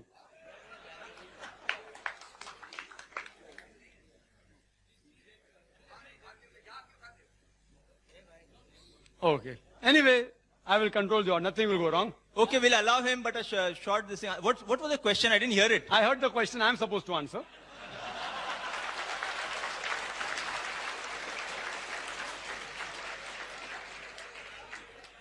It's a very good question. Okay, now quickly and a quick answer, then we'll allow the other gentlemen. It's a very good question. Yes. It's a very good question. It will not create problems. I believe though you all are vegetarians out here, we aren't that violent. It won't create problems, I take guarantee. I will not say something that will create violence. Yes, I know there are non-veg and veg meats in Ahmedabad and Gujarat and there were riots and all here. As far as I'm concerned, I speak logical, then nothing happened. The brother asked a very good question. He said that he had seen pilgrims going and for 3 days, they didn't have meat. They didn't have meat. It's on Islam. It's on Islam. Why Islam allows like this? No, he's asked a question on He's asking Islam. a question on Islam. He's not asking on Jainism. What's the problem? Are you so much afraid that the answer will make him a non-veg? He will yet be a veg. No problem. I don't want you to become a non-veg. The brother asked a very good question, that why there don't you have non-veg? It's a misinformation. I have been for Hajj several times. Whoever told you a lie that we don't have non-veg. The rule out there is that in that sacred part, at that time, you cannot kill any animal for hunting. At that time only. But not eating non-veg. I have gone there. I eat non-veg. Who says you can't eat non-veg? Yes, we are dressed up in 2 pieces of unsewn cloth. You know why? You know why? Because it's the biggest annual gathering in the world. People come from America, from Canada, from India, from Pakistan, from Indonesia, all dressed up in 2 pieces of unsewn cloth. Identical. You cannot make out the person next to you, whether they're a king or a pauper, for universal brotherhood. Not theoretical, practical. Universal brotherhood. When we offer salah shoulder to shoulder. We eat food, we eat together. We eat even non-veg. Where you got this from, I don't know. Whoever told you, whether Muslim or non-Muslim, he has told you total falsehood. I'm telling you. I've been for Hajj several times. I've been for Umrah. It's totally wrong. And for universal brotherhood, everyone comes there. So that you can make out people from various parts of the world. We have to be one brotherhood. Islamic brotherhood is that all human beings are brothers. And Muslims are brothers in faith. Yes, brother. Mr. Zaveri, this question is for you. At the end of your speech, Mr. Zaveri, this question is for you, please. Yes, put forward your question. Mr. Zaveri is having his attention there. Mr. Zaveri, this question is for you. At the end of your speech, you have listed 16 points differentiating between the herbivorous animals and the carnivorous animals. Now, I don't feel there is anyone in the audience to know these differences, except that you want to give emphasis on the point that giving the comparisons of herbivorous animals, you want to reflect that humans should also be herbivorous. That is, we should be vegetarian. This is what I understand. Dr. Zakir has already touched few of the points. Now, Dr. Zakir and Mr. Zaveri, I'm not a medical student by profession. I'm an engineering student. I had biology only up to my 10th standard, and thereafter only I had gathered some knowledge from here and there. Ask your question, please. Question. Now, here the points which I want to get a comment from your side is that you have said that pitalin is there in the saliva of the herbivorous animal. It is there in the carnivorous animals, and it is there present in the humans also. Now, you have said that herbivorous animals rotate their jaws while eating. I have never seen a man rotating his jaws. It's a question of if you want to put a question, you are most welcome. It's forward not a lecture your session. Question, we are not here to hear your impressions. If you are most welcome to ask me a question.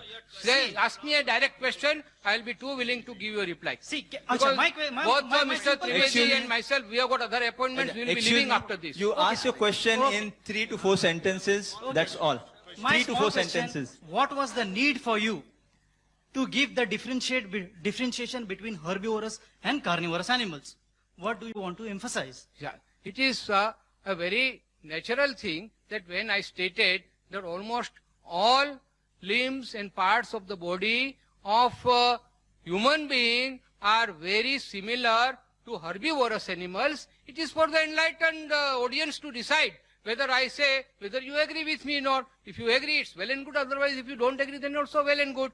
Who am I to say that you must agree on one point or others? That's okay. Because what I have stated is a scientific fact, which I have got reasons and I have got proof for that. But it is for the audience to see whether it is you are agreeable to that or not. My only point was that by nature, a human being is more, not only more, but 100%. He is a herbivorous, and by certain circumstances or by some other reasons, he has been made a carnivorous. Now, friends, I must tell you that I am extremely delighted to be here this morning and sharing our views, and so many misconceptions about Islam is now cleared by our learned Dr. Zakir. We never knew that these things are said in Islam, and for that I am extremely thankful to Islam Research Foundation, and I am also thankful to my friend Mr. Salecha Rushabh Foundation, and because of the time constraint of Mr. Trivedi and myself, because we have got other engagements, we will take your leave, and again thank you very much. Mr. Bhai has to ask. Yes, you are Mr. Bhai? Yes. No, well, excuse me. Mr. Bhai has been requested specially to be given a chance to ask question. We have honored that request, and he will be given a chance now. After that, Mr. Trivedi, the last question from that side. And then, yes, last question from there. Ladies, I think, are less in number, so we disallow those 2 questions which were missed out. I hope that would be fair, Mr. Trivedi. Yes, Mr. Bhai, then you, and then we finish the session. Yes, Mr. Hari Om to Hindus. Sorry. After we conclude the session, 2 people will get a chance to hear Dr. Zakir. If you want to hear the answer, and those who want to hear can stay back, others can go. Yes, Mr. Bhai. Hari Om to Hindus. Jai Jinendra to Jains. Salam Alaikum to Muslim Bhai. Walaikum Assalam. Request to Dr. Zakir. I have all the answers of all your 20 questions, but that will not allow. Kindly give me chance. Any time you will get the logical answers of all the 20 questions. Number 1. Now, all the religions they follow the God. God is Almighty. Now that means one should follow His rules also. Now what is given by the God? The rules formed up by the God. एक सीधी सी बात है कि जब भगवान ने हमें जन्म दिया है तो उन्होंने हमारे लिए कुछ व्यवस्था भी की है. I'm not giving lecture. I would apply the same rule I applied to the last speaker. Put your question in 5 sentences. Assume Dr. Zakir and Mr. Zaveri know the background. Ask your question. 6 sentences, I'm please. asking you the question only. तो भगवान ने हमारे लिए जो भी कुछ दिया है, उन्होंने कुछ रूल फॉर्म करके दिए हैं. जैसे कि हमारे लिए सबसे इसेंशियल बात है हवा की. Plenty of Hawa is available. Abundant Hawa was available. उसके बाद पानी रहता है. पानी wherever you go, पानी is available. Now, other thing is food, which I am coming to the question. The food, Bhagwan has given us the food also. Kashmir में है, हमारे लिए कश्मीर में है, इलाके के मुताबिक दिया है. कश्मीर में है हमारे लिए आलमंड्स दिए हैं, काजू दिए हैं, बादाम दिए हैं, पिस्ते दिए हैं, जहाँ के वहाँ जरूरी है. 1 second. राजस्थान में जाओ, आपको वहाँ वो टेम्परेचर के मुताबिक आपको खरबूजा मिलेगा, तरबूजा मिलेगा. यहाँ हमारे लिए 1 second question I am telling you. यहाँ हमारे लिए हलवा बना के केले पे ऊपर रख दिया और whatever easily is available he has given is plenty. Now whatever he has given is plenty is cheaper, and whatever he says no, it is not to be taken or it is restricted, should be he has made it costly. So are we following the rule of the God? Sir, what is your question on this topic? Very good. Understood it. Okay. I've understood the question. Very long question. Very good question. See, I'm in the field. I can make out the question. I'm in the field. Regarding the first part, that you can answer all 20 points. I've got various students in this field. I'll ask one of my students to have a dialogue at IRF. If you want, anytime. Which date? Next Sunday. Next Sunday. Not me, my student. Next Sunday. I can answer to anybody. Next Sunday. Anybody. Next Sunday? Anybody. Okay, done. Next Sunday you're invited. What's your name? Brother, your name? Everything will be given. Mr. Bhai will come to IRF at 10:30. Fine. 10:30 morning. Sunday. Same format here. And my student will debate. Anyone. Same topic.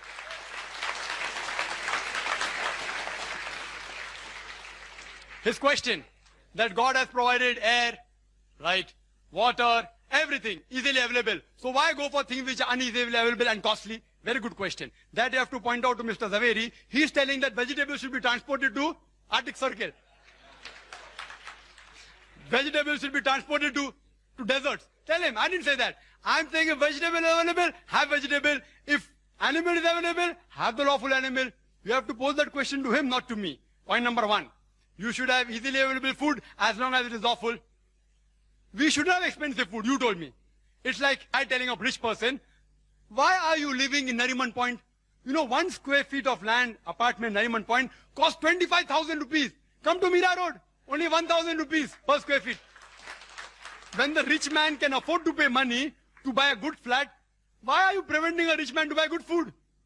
And non-veg food, in protein, in iron, in various ways, medically, it is superior, it's of higher quality. So if rich man can afford it, why are you stopping? If you can't afford, have vegetables. I'm not stopping you. Hope that answers the question.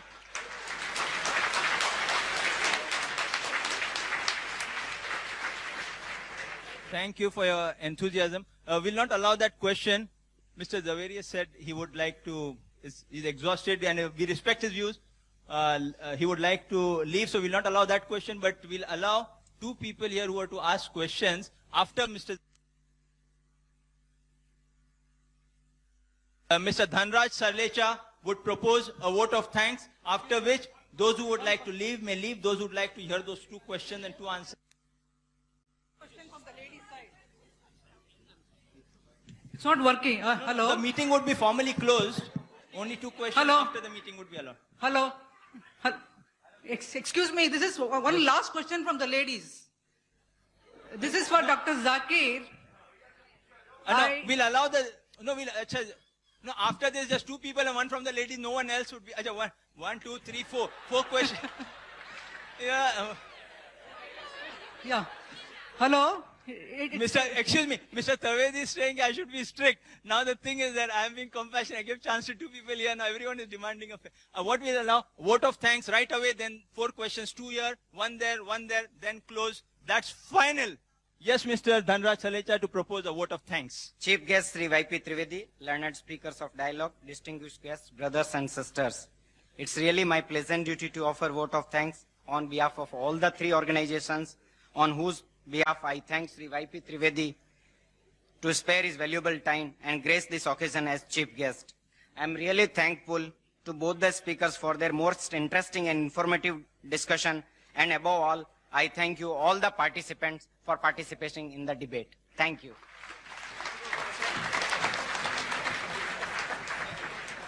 Thank you, sir. Now we continue on with the 4 questions. The chief guest, Mr. Trivedi, Zaveri are excused. Those who would like to hear the 2, 3 or 4 questions aloud may sit back. We will continue in a minute as the chief guest and the speaker leave. The formal program is closed.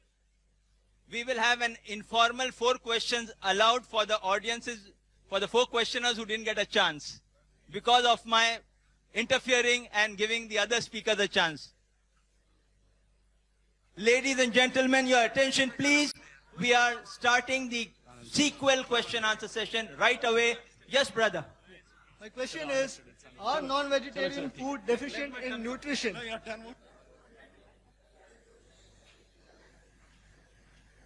The brother asked a very good question. That are non-vegetarian food deficient in any nutrient? Yes, they are. It would be wrong on my part to say no. I'm not a fanatic non-vegetarian. It's deficient in carbohydrate, vitamin C. But this is easily available in vegetables. Non-veg will have vegetables. And fruits. They are rich in vitamin C. We can have fruits. But as a normal comparison, in nutritive value, if you analyze the non-veg food, as I mentioned earlier, it contains first-class proteins, high quality, and complete protein. contains essential fatty acids, even iron, and one of the good foods is egg, which the speaker spoke so much against egg. The egg contains about 6 grams of protein, one large egg. The half of it is in the egg white, and the egg white is known as an ideal protein. Ideal protein means a protein by which other proteins are judged. It contains all the essential amino acids in the right quantity. Egg also contains riboflavin, iron, folate, vitamin B12, vitamin D, vitamin E. One of the few only foods which contain vitamin D is egg. Egg is given to people who are sick and are convalescing, who are improving from sickness. You know why? It's easily digested, contains all the requirement. Spoke so much about egg, it has little negative factors also. It's also called as nutrient-dense food because it contains all the essential nutrients in the right quantity without excess of any one particular substance and contains less calorie. Contains 70 calories only, one large egg. But there are many foods which contain essential amino acids which are not there in the veg food. In the veg food, what we have to do, if we require all the nutrients, a person can be a veg and get the nutrients. How? By selecting the particular diet. By selecting the vegetable he's eating. If this vegetable is deficient in one amino acid, have the other vegetable which has it. So if he selectively chooses in the correct balance and monitors it, then he'll be healthy. In non-veg food, just have any non-veg food and normally you won't be deficient in the nutrients. Hope that answers the question. Yes, brother. My name is Bhai Zaveri. Dr. Zakir Naik mentioned in his speech, he tried to quote authorities alternative to Dr. Dean Ornish. Dr. Dean Ornish has been a pioneer in the field of research on reversal of heart diseases, and he has now come to be acclaimed as an authority. His contribution to the field has been recognized by the President of United States by appointing him as an advisor to advise Americans on health matters. It is at the influence of Dr. Ornish that now it has been incorporated in the authoritative medical textbooks that heart disease can be reversed through the diet which has been practiced and preached by Dr. Ornish. And this particular diet consists exclusively of vegetarian food. Now, I would like to know from Dr. Zakir Naik, when he has quoted alternative authorities, what he has to say about Dr. Dean Ornish's research, which has cured thousands of patients of coronary disease without bypass surgery. Brother asked a very good question, very relevant question, to the point. That what do I have to speak about Dr. Ornish, who's very famous? And he has said that the heart disease can be reversed by food which is only vegetarian food. I agree. Does it make non-veg food prohibited? Do you know diabetes mellitus? Brother, diabetes mellitus, you don't require Dr. Ornish to say if a person is suffering from diabetes, severe diabetes mellitus, if he doesn't take non-veg treatment of insulin produced by bovine, by pancreas of cow or of pig or human being, he will die. So if a non-veg food can cure diabetes mellitus, that doesn't make veg food prohibited. I agree with Dr. Ornish. It proves that heart diseases can be prevented or cured by veg diet. I agree. But what Mr. Rashmi Zaveri said, Dr. Ornish said it should be prohibited as a general rule. For heart patient, I agree. People may differ. Many doctors may differ. I agree. I agree. But to say because it cures heart disease, non-veg should be prohibited as a general rule, then why isn't America banning non-veg food? Advisor to American government. Advisor to American government. Why doesn't the government take the advice of Dr. Ornish and stop non-veg food? Why? What his research is, if he's authority, he's right. But to quote authority and then say he banned it, I doubt whether Dr. Ornish ever banned it. I doubt. I have my doubts. Show me the statement where he says that no human being ever in his life should have any non-veg food. I challenge you. I challenge you. He may say heart patients. There are other authorities I quoted. Dr. William T. Jarvis, Dr. K. Jerry, several. But I am more pragmatic. I agree with him. It's helpful in curing heart disease, not as a general rule. Hope that answers the question. I'm very clear. Yes, sister. This is regarding, since Dr. Zakir is a scientist and a doctor himself, so I would like him to enlighten me on the 15 years of clinical trial on... I didn't get the question, sir. Can you repeat the question? 15 years of clinical trial at the National Cancer Research Institute at Maryland in USA on this red meat. Red meat causes cancer and all those things. Is it possible for him to enlighten me on this? Thank you. It's a very good question. The sister said out of 15 years of research in some cancer hospital. Research, again, not fact. There's a difference between research and fact. But I agree with that research also. I've read that research. Whether from cancer hospital or which hospital which she's referring to, I've read several research that it does cause cancer of the colon. Excessive eating of non-veg causes cancer of colon if it doesn't contain diet rich in fiber. If the diet is rich in fiber, however much meat you have, it will not cause cancer. If it's combined with excessive eating of non-veg and lack of fibrous diet. You know, veg food you eat, it can't be digested because the cellulose can't be digested. It remains as fibers, which helps in the motility. Excessive eating of non-veg with not eating fibrous diet causes cancer of colon.